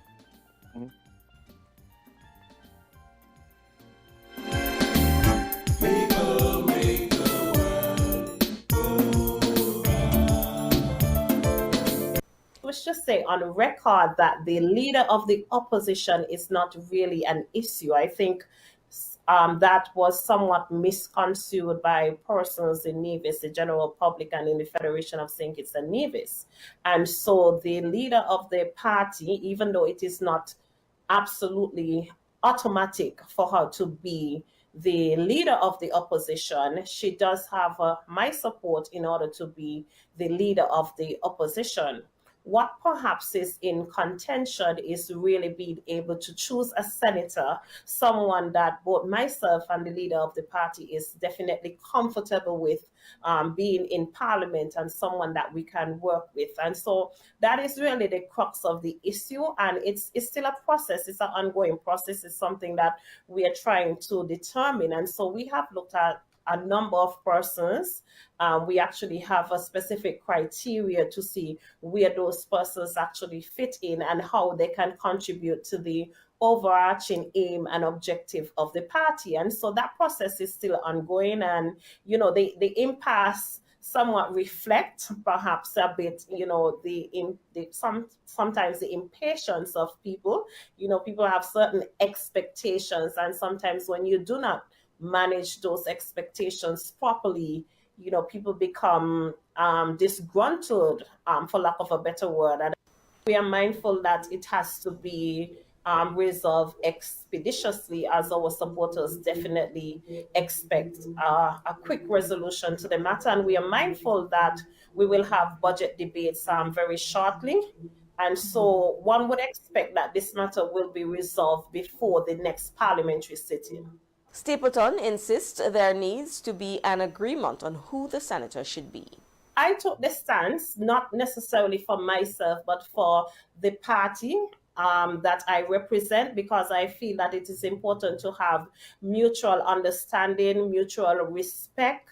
It's not about just leadership. At the end of the day, leadership sometimes requires compromise. It requires leaders being able to follow and to look at the bigger and overarching picture. And so it is not in any way any form of disrespect to the leader of the party, but at the same time, I believe that there must be a mutual consensus. And so because there is need for both of us to support each other, I think that it is important for, in the entire process, even not only for the leader of the opposition, but also for the selection of a senator, for both of us to have a sincere consensus and to be comfortable with, whoever the senator is.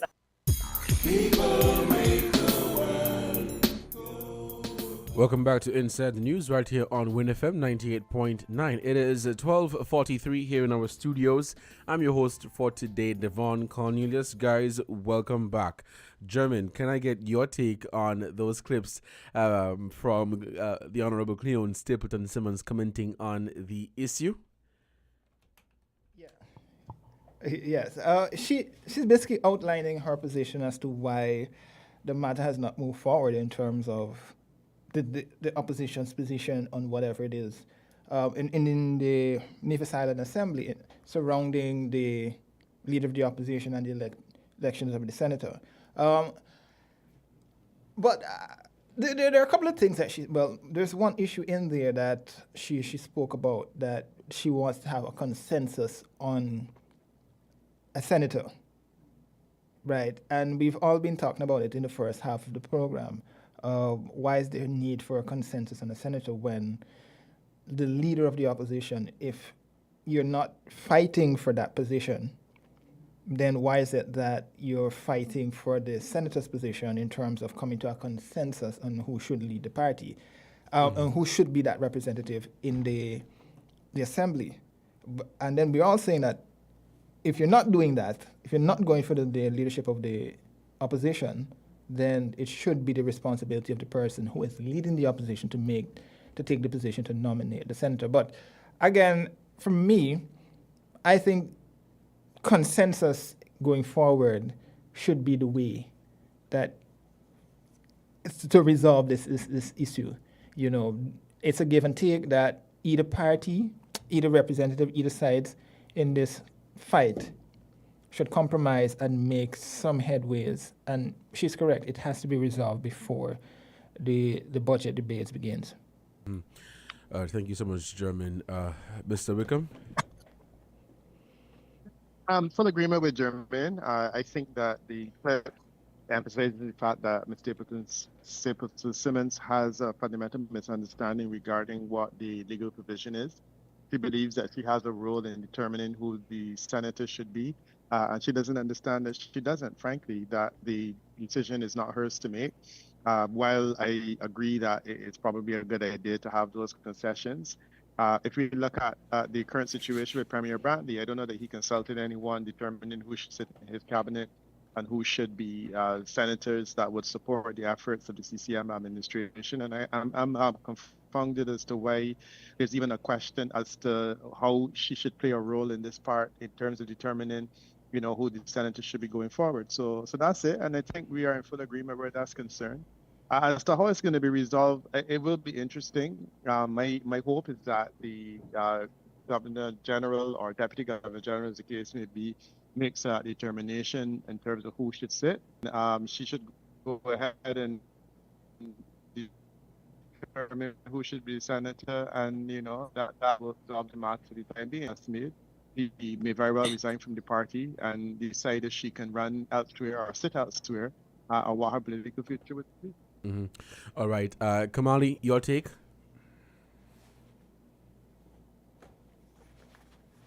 I think I would agree for the most part. It's really not left to the honourable lady to determine who is the senator, who is the opposition leader.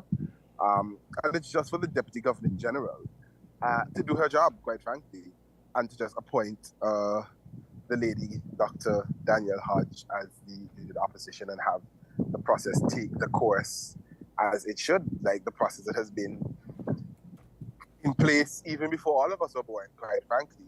I think it's quite ridiculous, and so it's going to be an interesting situation to see the aftermath, whether it is that one determines to, you know, just follow the party line, continue to support the party, who knows, in years to come, maybe challenge for leadership if that's her desire. How far that goes is left to be seen, but you know, that is always an alternative. Or if she would opt to, you know, as Antiguans would say, have the Joanne effect and, you know, separate and go on her own side or whatever the situation is. But the situation is untenable, and I think the circumstances are clear. It is the expressed right of Mrs. Danielle Hodge to serve as, well, Dr. Danielle Hodge to serve as the leader of the opposition, and it is also her expressed right to continue to serve as you know, to continue to appoint the senator. All right. Now, I want for us to touch on something else. Election petitions. Now, 2 election petitions were filed by representatives of the Nevis Reformation Party, namely J.D. Keynes and Dr. Patricia Bartlett. Now, Keynes and Dr. Bartlett are challenging the results in Nevis 1 and Nevis 2, respectively. They argue that the results in those particular constituencies were not fair, and there were irregularities and illegalities. That is a matter for the court to decide, right? The reason why I brought the election petitions into this conversation, into this discussion, is what happens. I want to look at 2 scenarios here. Now, let's say the NRP is to win one of the 2 election petitions, right? So as it is right now, the NRP has 2 elected representatives. If they are to win one of the election petitions, they go back to the court, to the polls, and that one person wins their seat. Then it ushers in a new government where they would now have the 3 of the 5 seats in the Nevis Island Assembly. That is because, as it is right now, as I said, there are 2 elected representatives. What happens if it comes to the point where Cleone Stapleton Simmons is expelled from the party?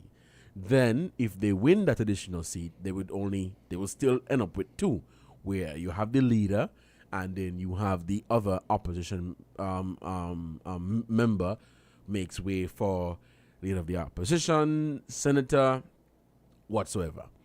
The second scenario is what happens if the NRP wins 2 of the election petitions. They head back to the polls and they win those 2 seats.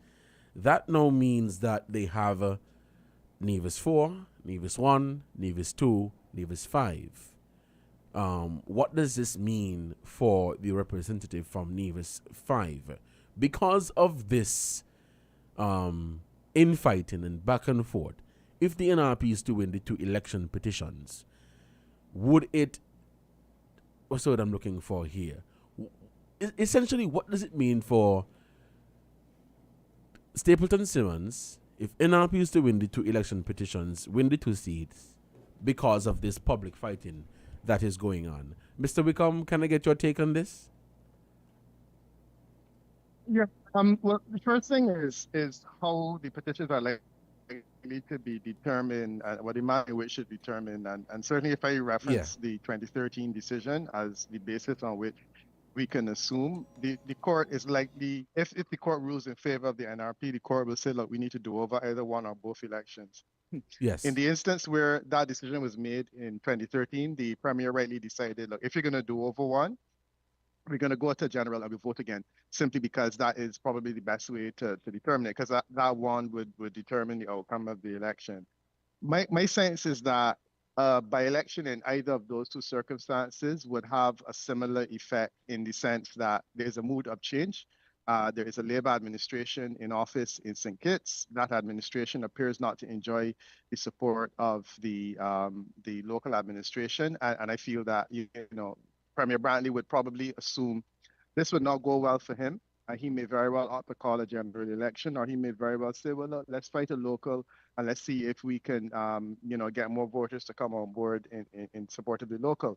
But the likelihood that the court would say we're going to give the seat to someone else, I don't know that that's likely to happen. I think what the court will probably do, based on previous experiences, is say, well, let's do over. And then the do-over, if the do-over comes, will that work in favor of the NRP? My sense is that that would be the case. I really think they only need to win one, because I think if they win one, the position of Stapleton Simmons would probably not be, unless she crosses the floor now, and I don't think that she's going to do that, because I think if she crosses the floor, she ultimately understands she would enjoy a few years of popular support within an administration and maybe a ministry or whatnot, but she realizes that she essentially would be shooting herself in the foot. I mean, that's the safest NRP seat. She will not enjoy long-term support in it if she crosses to the CCM.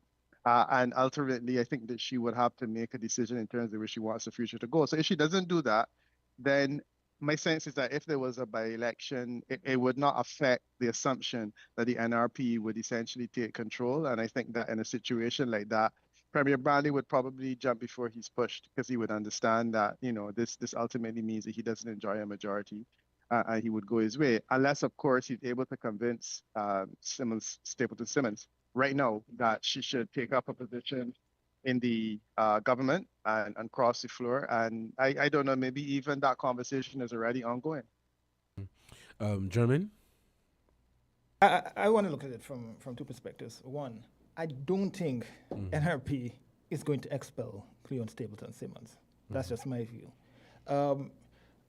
I'm seeing it as being a political, I don't want to say political suicide, but want for a better word. The image and the messaging that it's going to send is going to resonate from now until the next elections. And it's even going to get worse if, as Peter said, we jump and we hold a general elections locally rather than a by-elections, right? Because it shows that you are not controlling the party, and NRP in general, they're not cohesive. It's showing that there are different factions within the party, and that in and of itself is not speaking well for the party itself heading into any elections, right? And unless you can change that colorful picture that's already out there in the minds of the people, then it's not going to be good. But how do you change that picture, though? But that's a good question, right?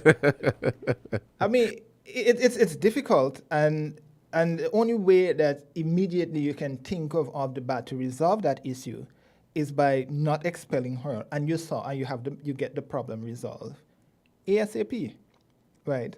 It shows that we had a distraction we had people who are willing to express their frustration with the process itself in terms of electing a leader of the opposition and also senator, but then you can change to say, hey, we understand the direction, we understand what was out there being perpetrated in the public's domain surrounding the choosing of a leader of the opposition as well as a senator, but this is the democratic process of anybody willing to challenge and air their point of views, and the party itself is open for anyone airing their concerns and grievances, and then we work towards resolving those issues. That's one way that they can do it, right, that I can think of off the bat right now. But secondly, I think NRP themselves need to sit down and do some introspection at this point in time in terms of what and where they want to go. Because even if they win one or both of the elections petitions,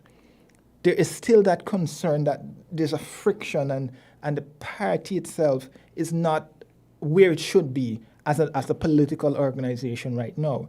And it can be both sides of the fence, They're disorganized or they're organized, and it's okay for you to have disagreements within the party, right? But you have to show a united front. And that's one of the issues that the Unity faction, the Unity coalition had. They were not showing that united face. And even any political organization in general, there are always going to be disagreements. But what are you showing out in the public's domain is critical in terms of getting the public to understand that we are the ones to lead you in the direction that this country should be going. And I think that's what NRP needs to get done, even as it looks towards those two elections petitions going forward. I want to say here. Now, earlier when we spoke, right, I'm not sure if it was you or another panelist, but the point was made that this leadership struggle, or whatever the issue is right now in the NRP, would negatively impact the party going into the next election, because voters doubt will come in your mind as a voter. You'll ask yourself, the party is coming back to me to say, put me in government. How am I to be assured that the situation is not going to raise its ugly head again between the leader, Dr. Daniel Hodge, and the deputy leader, Cleon Stapleton Simmons, or whatever, what have you, right? That's one. Secondly, you're saying that you're not of the view or the opinion that the party is going to expel Stapleton Simmons. You're saying that they should fix the issue. Now, what would be the difference between fixing the issue and going back to the polls with the same set of people? Because as it is right now, German, the public is saying this does not look good. There is obviously a fight between the leader and the deputy leader.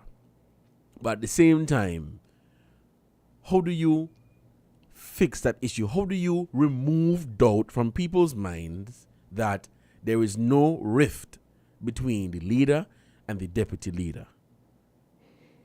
Because you've already taken out the the expulsion part of it. So how do you remove the doubt from people's mind? How will NRP remove doubt from people's mind that there is rift between leader and deputy leader? And that's a good question, Devon.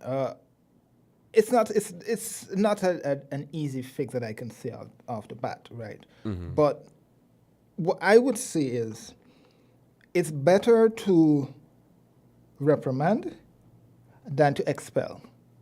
That's just me. The others can disagree with that, right? But what I'm saying is, when you and from an image perspective again, how can you come to me to ask me to vote for you? Let's say I'm an independent, Mr. Abel's an independent voter who dislikes Devon and Kamali, but they need my vote. Yes.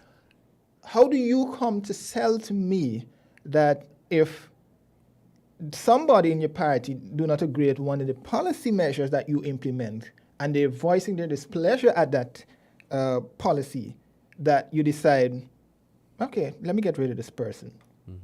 But instead of listening to them and dialogue with them to find a solution to the problem, right? And I think that's the concern when I'm talking about not expelling her. Because you have to now come back to the electorate to tell them. And again, I know we in an environment where it's you're on the left or you're on the right. You rarely find a middle ground in politics in St. Kitts and Nevis.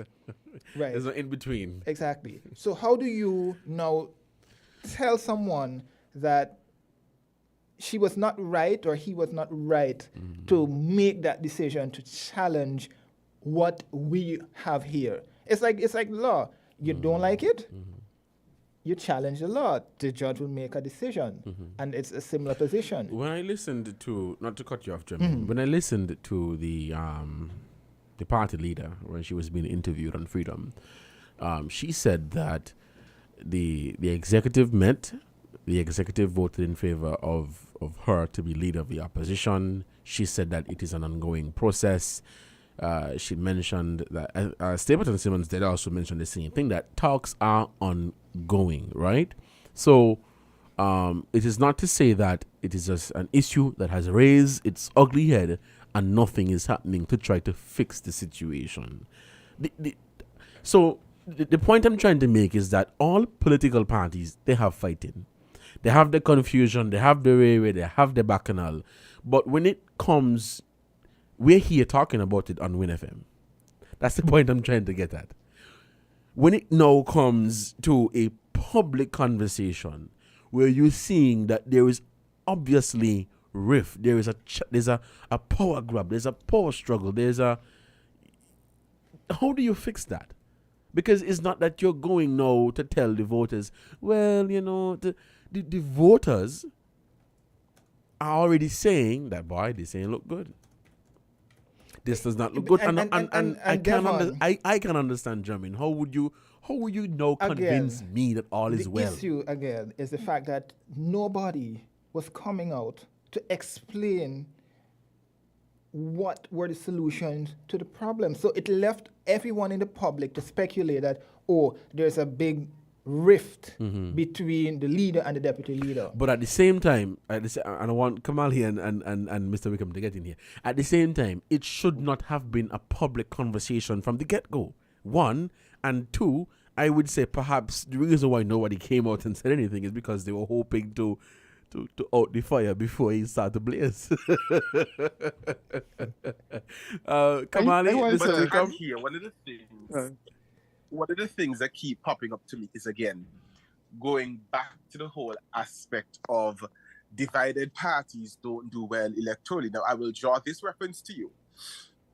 So we recently had our general elections, and again, I think of all the elections I've ever seen in the history of my country, this past election was a show. I'll put it that way because I'm on public radio and I can't say certain words. It was a show. One of the things that I saw, which I think was so ridiculously stupid, you had the present leader of the Labour Party and Prime Minister, and a 4-term MP and former cabinet minister having this public battle on Facebook and on WhatsApp and videos going back and forth and Ray and rah. Quite frankly, it just came across as like 2 5-year-olds in some kindergarten fight over a toy. That's essentially how it came across. And what you saw was not only was Asset able to stand as an independent, but he won with us, I think, maybe the widest margin out of all seats in the entire election. Of course, the other factors at play, the ability to have campaign financing and the fact that he has been an MP for quite some time and whatever. But then it really turned off a lot of people to see this petty argument in public between 2 grown men who are seasoned politicians. So most people just like, are y'all really serious? And so again, I go back to even Senketsa Nevis. I said I made this statement, and I remember getting a lot of fire for it. I said to them, even though Labour won the election in 2022, I don't think they won the hearts of Kittitians and Divisions.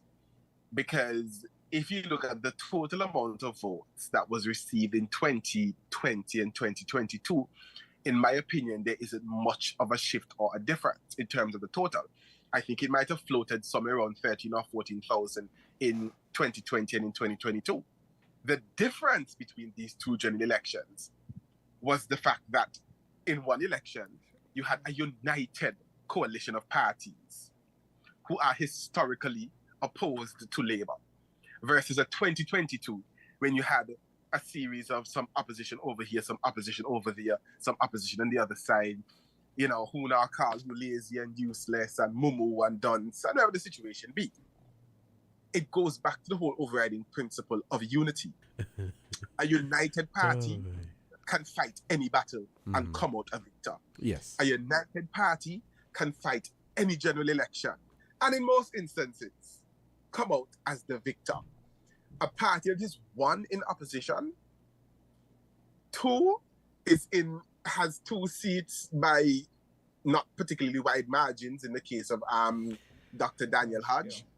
The worst aspect that can be pulled into this party is disunity. The disunity will kill whatever progress has been made. The disunity will literally turn the public against NRP. And at this present point in time, if you're speaking from a purely political standpoint, the party, it needs to be in a position of building the support that it has gained so far, rather than turning off the support that it has gained so far. So that in the next 3, 4, 2 years, 1 month, 2 months, whenever a general election is called, it can be able to push itself into a position of having at least 3. Yeah. Right? And so I think, there are multiple schools of thought and, persons who will come up with these idiotic ideas that some paper needs to be signed to say, yes, I agree to her being in the opposition. Absolute foolishness. It is absolutely stupid. It doesn't exist in principle anywhere, and our discussion here is solely based on what are the practices, principles, and traditions of Westminster models of government. It does not exist. I'm going to care what nobody say, but sign piece of paper. Foolishness. They need to get over it, and the party needs to go towards the unity. All right. Mr. Wickham? Yeah, no, I'm comfortable. My name is Peter. Mr. Wickham is my father. All right, Peter. No, I mean, I'm very comfortable now. We are certainly agreeing in relation to the need for the piece of paper, but some interesting points are raised just now. This is with respect to how the public perceives this whole thing, and I like the comparison with Asa Michael, Gaston Brown, and I agree with you entirely that the conversation that the public domain between the 2 individuals were unseemly, and I thought were extremely unfortunate. But that's a whole different program.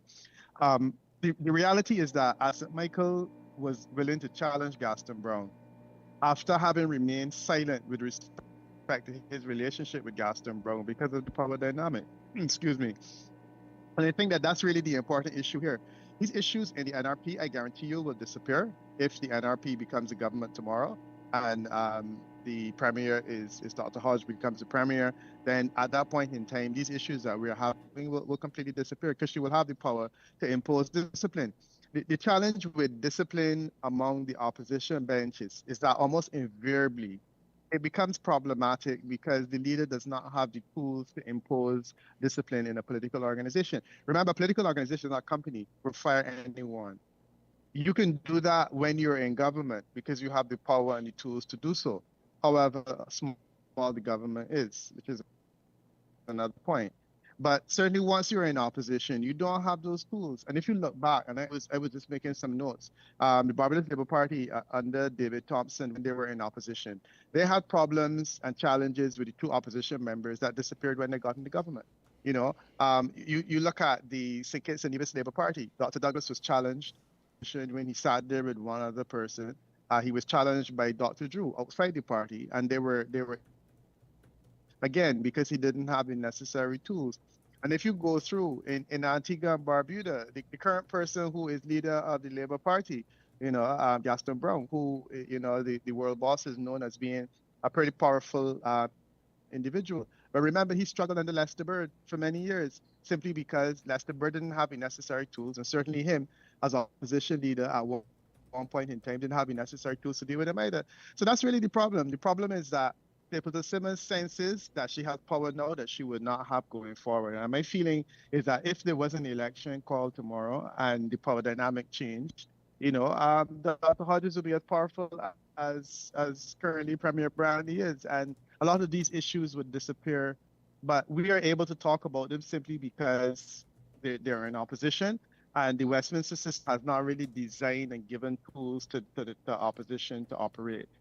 Small point in terms of the margin of the victory.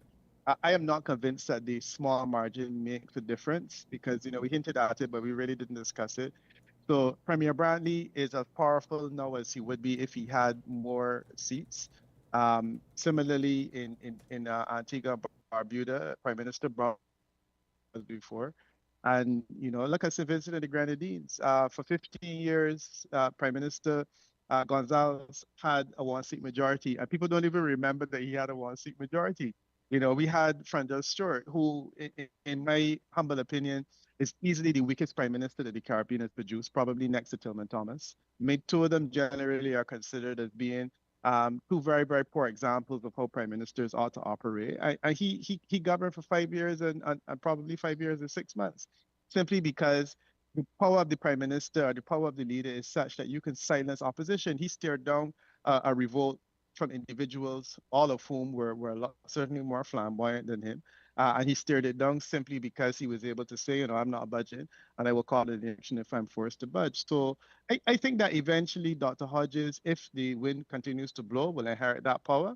And when she does inherit that power, we will start having these conversations, you know, about it. The challenge is whether the people of Nevis are uncomfortable conveying that power to her in a situation believe that she wouldn't be able to exercise, and they think there's something fundamentally wrong with the political party. But I'm not convinced that will happen. Guys, we have to take a quick break to acknowledge our sponsors, and when we come back, we will continue the conversation for today. All right, stick and stay. We will be right back. WINN is 98.9. 98.9 is WIN FM.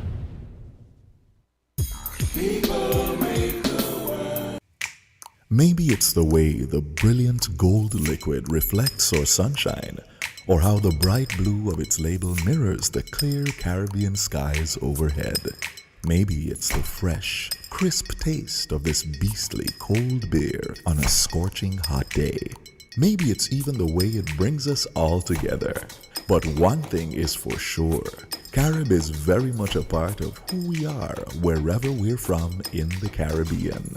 Carib, it's the way we play. Drink responsibly. TDC Financial Services, we're here for you to help you make your dreams come true. Whether your needs are big or small, we'll support you with it all. TDC Financial Services, we are strong. TDC Financial Services, this is where you belong. TDC Financial Services, where money is made easy. People make the world go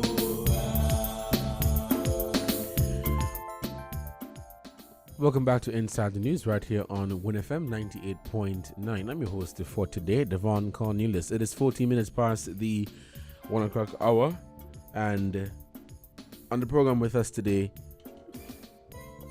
are political analyst Peter Wickham, youth parliamentarian Kamali Mannix, and my colleague in media, German Abel. We are on the topic of the Nevis politics and what has been going on there in terms of the Nevis Reformation Party. I brought the scenarios earlier about the party challenging the results in two constituencies, Nevis 1 and Nevis 2. Now, what is interesting with this situation is that it is not new. It is not new in the sense that we have seen similar instances happen here in St. Kitts and Nevis and across the region. Earlier we spoke about the issue with Gaston Brown and Asset Michael. Gaston Brown, leader of the Antigua and Barbuda Labour Party, and Asset Michael being a what I would say a Labour stalwart, a senior member of the party for many years, and represented his constituency on the party's banner for I think over 15 years. And then there was this whole public spat that actually drew me to follow the Antigua elections, wanting to find out more on what was going on. We had the situation here between the former Prime Minister Dr. Timothy Harris and former Prime Minister Dr. Denzel Douglas in the Labour Party, where there was this power struggle. Dr. Harris was sacked from the cabinet, from the party. He came out, he started his own party. And so you find that, when these parties, when they get into government, people forget about the issue. They're focusing on the fact that the party is now in office. Now, the question that I have, what does this mean for the parliamentarians themselves? While it does have, an effect, or may have an effect on the party, the organization that they represent. What about them as individual parliamentarians? German?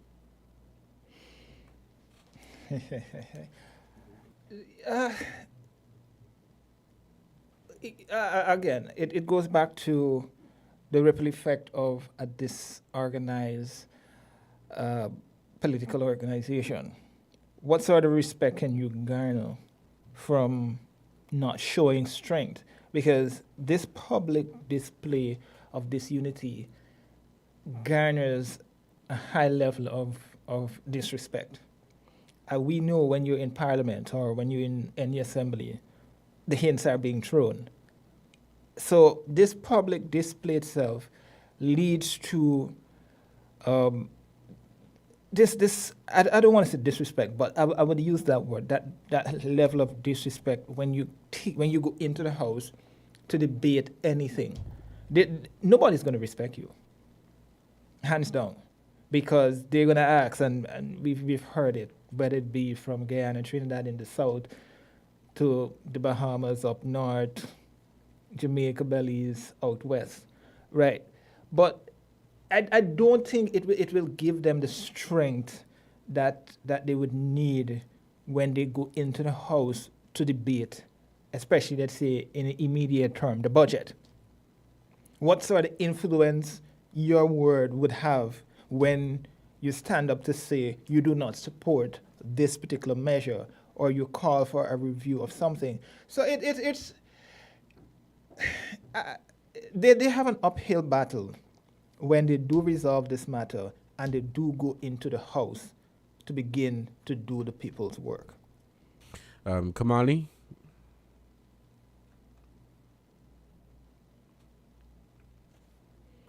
Kamali, can you hear me? Back when unmuting. I think for me, the effect that it has on the politician, I think it honestly depends on their political capital, and two, their political skill. Because, so you have multiple ends of the spectrum. Let's take, for example, the whole discourse between the former Minister of Tourism and Health, I think she was Mrs. Brandy. Here's a Brandy, that's her name. Health Health and Social Yes. Development and so. Yes, the good lady. Of course, the result of that was she's now a political non-factor, so to speak, in terms of she does not have cabinet responsibility anymore. I don't think she's a prominent member of NRP, CCM, whatever the situation is. You look at Antigua and Barbuda with an Asset Michael. Asset Michael, though he's not a member of the government, was able to continue his service as the Member of Parliament for St. Peter. As a matter of fact, we now have the most divided parliament we've ever had in the history of Antigua and Barbuda. Because we now have 1, 2, 3, 4 parties presently represented in parliament. That has never happened before. We have the Labour Party, we have the UPP, we have the BPM, and we now have, as I like to call it, the Kears Party, because Asset's whole rhetoric is Asset Kears. I call it the Kears Party, and I'm going to stick to it until whenever he decides to formally create it. And so it depends on that. Now, you look again at Timothy Harris. I told one of my friends, I think he's one of the smartest politicians St. Kitts and Nevis has ever seen, because based on those circumstances, usually, when you're an MP, you break from the party, you eventually lose. You look even at Bishop Joseph Adderley in Barbados. He broke away from the Labour Party after that initial 30 win, and next election comes around, he's now politically irrelevant, so to speak. What you saw, for example, with Asset is Asset continued. That you saw with Dr. Harris, because of his political capital, because of his political strategy, he was able to continue his service as a politician, served 7 years as prime minister until, whatever happened with the coalition, the story of life. And so I think the effect it has on the politician all depends on the circumstances. Now, with a Stephenson King waited until just before the general election. So he was able to still hold on to his support and win. With a Hazel, I don't know what exactly happened, but that didn't turn out, I guess, what she wanted to. With Dr. Harris, he's just like, here, what? Election right around the corner. The tide is changing. These opposition parties as well don't like Labour. Let's see what we can do in a coalition. And they were successful for a period of time. So I think it all depends on the level of political capital that politician has. Peter?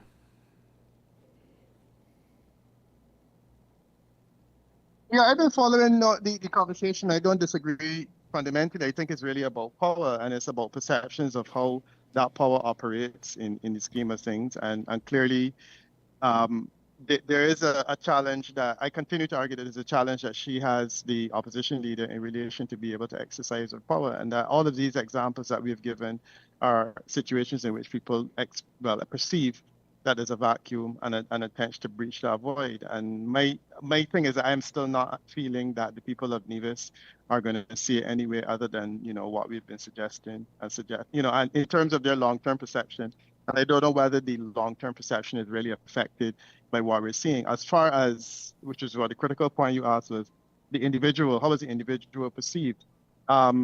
My sense is that Stapleton Simmons is probably not perceived in a very positive light, and I think going forward that will affect probably not her ability to get elected once she continues to run on an NRP ticket. But if she makes another step in the future, it will be difficult for her to do so. The two examples that we raised with the independence breaking, Stephenson King in St. Lucia, Asa Michael, I think the Asa Michael is an outlier, because you're dealing with an individual who has the resources to essentially buy a seat for all intents and purposes. I don't know that Stephenson King was that kind of person. Stephenson King benefited from an accommodation.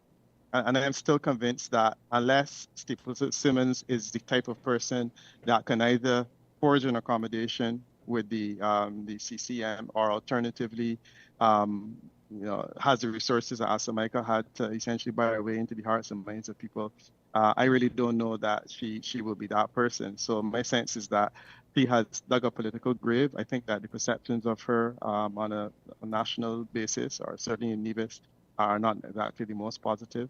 And that will continue to be her challenge in seeing her way through this.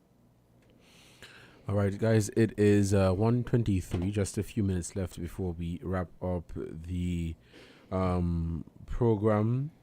I wanted to... German, you wanted to add something before I... Well, I just wanted to add that I think what we need to take into consideration as well is the fact that the two people at hand are new to politics, right? The Honorable Stapleton Simmons has been there, following the by-elections, and just about 3 years or thereabout. And about that. Dr. Hodge is now entering the political fray in terms of being elected in the House. And, she's crafting her own personality of who she is. But some of the representatives that were actually mentioned, they had some level of experience, in politics when all of this transpired. So I think, and yes, the bottom line is, you have to have that, have the resources in order to remain relevant. That's the bottom line that we're talking about here. And I don't know whether or not the two actually has that for a long-term personality development in politics to maintain themselves at a high level to remain relevant in politics. Yeah. Right, because you don't want it to be a case where if Dr. Daniel Hodge stumps her toe, then the NRP falls apart and she's no longer in politics, or likewise for Stapleton Simmons. Mm-hmm. So that's the bottom line. Do they have that based on the inexperience that they're bringing to the table in this particular dynamic? Mm-hmm. All right, guys, we have just about 5 minutes left. I wanted to put this question to you.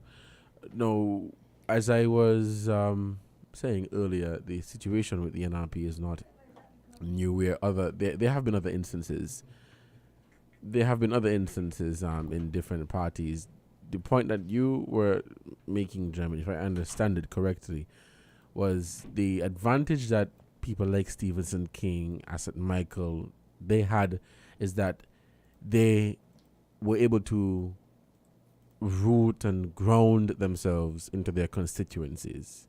And so they were parliamentarians for 10, 15, 20, 30 years, And so for them to go and make that shift to now become independent or remain relevant, it was easy for them because they were already embedded in the constituency. It's different now because these two parliamentarians are new to the politics. They're relatively new to the politics and still trying to learn the ins and outs and the ropes of the whole politics, Let's take for a quick example.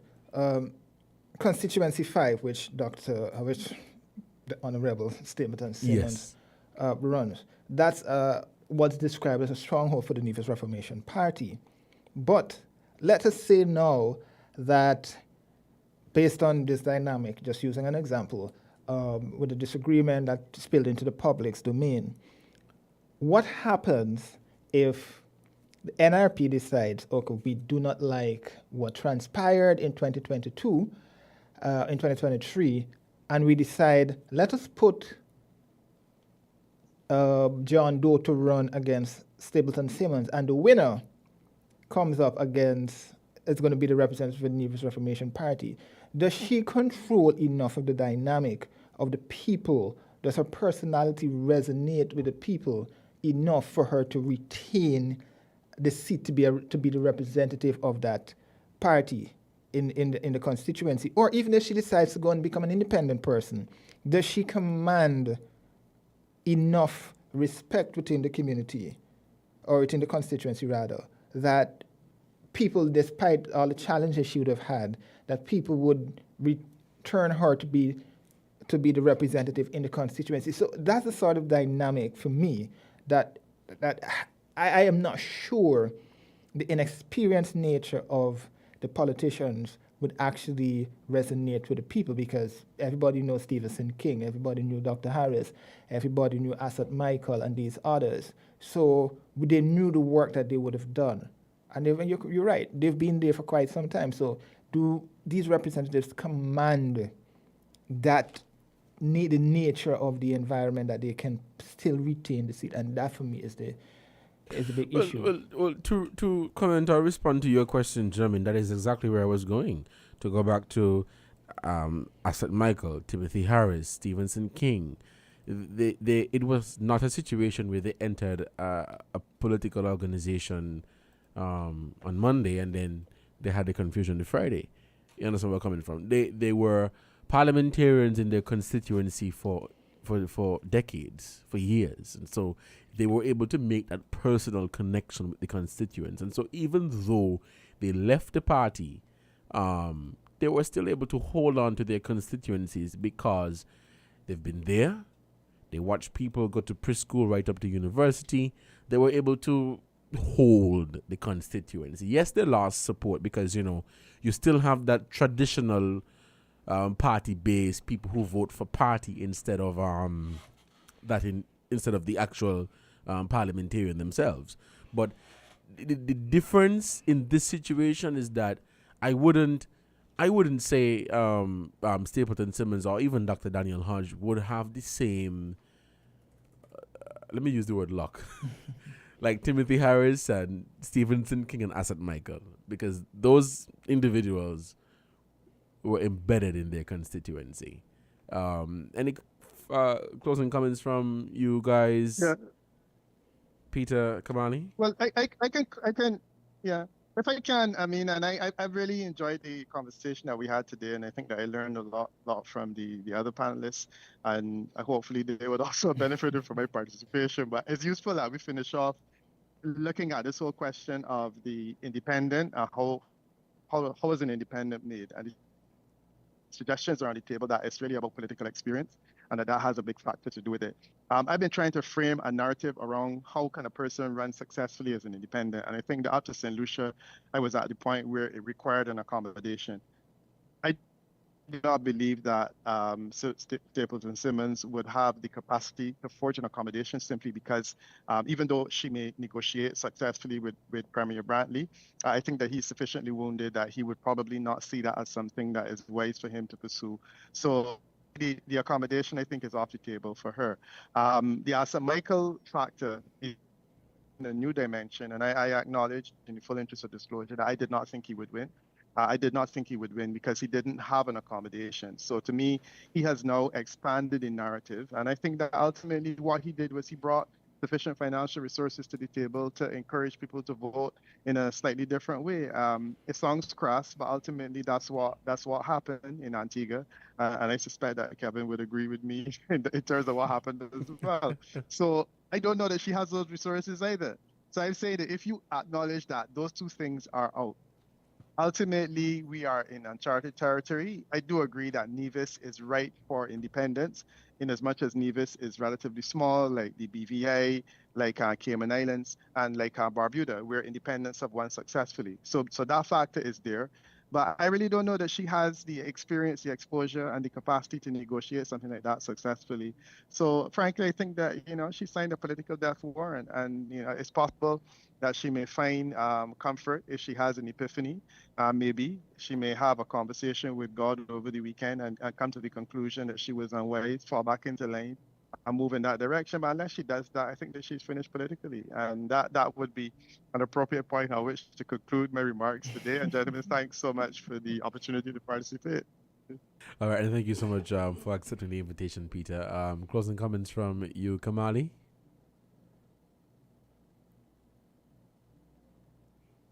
I think Kamali is sleeping. Kamali, can you hear us? I'm not sleeping. I'm not I'm not geriatric.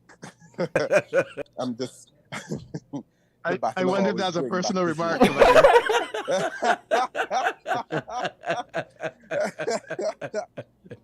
Oh wow! But yes. So nonetheless, I completely agree. I think I thoroughly enjoyed the discussion today, because of course I think in politics, part of what will always restrict your full understanding of a situation is, of course, I can sit from Antigua and think and theorize from a political theory standpoint, but of course, hearing it from the person who lives and experiences it is always, it lends a perspective that you can always use to either soften or further fortify your beliefs. But I think the discussion that we were having today is a discussion that calls to bear the principles of how exactly Westminster government works. And the realities of Westminster government, many things are not written. They might not be on paper, but they are understood to be the principles that govern the system. And I think if you look at it from that particular standpoint, then this whole battle between who is opposition leader, who is not, who appoints the senator, who does not, becomes, it is invalidated, because reality of the situation is Dr. Daniel Hodge is to be the leader of the opposition. Dr. Daniel Hodge has the right to then appoint a senator. There is no two ways about it. I don't think, again, that Ms. Stapleton Simmons will have the political capital to be able to step out and branch out and become an independent MP, or to join the CCM, which might be losing popularity once the NRP continues its activities or whatever have you. So I think the best option at this point in time is to have what I often tell my students is a coming to Jesus moment, where you say, Lord, I strayed from your ways, but I acknowledge your sovereignty and I will adjust. And I think if that happens, it will lend to, it would give way for there to be a level of reconciliation, and the party be able to go and continue on its path. All right. Thank you guys so much for that. It is 1:35 here in the studios of WinFM 98.9, and you were just listening to Inside the News for Saturday, February 4, 2023.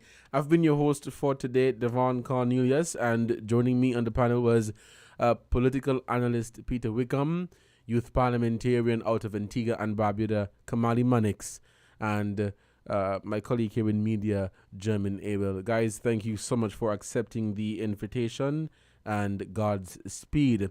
It is important for me to note that today is the official installation ceremony of our 5th Governor General, the first female to hold that position, Her Excellency Miss Marcella Leiber. The ceremony takes place this afternoon at 4:30. Until next time, you guys stay safe. Stay tuned to WinFM 98.9. We're different. We're 98.9. 98.9. Win FM. Maybe it's the way the brilliant gold liquid reflects our sunshine, or how the bright blue of its label mirrors the clear Caribbean skies overhead. Maybe it's the fresh, crisp taste of this beastly cold beer on a square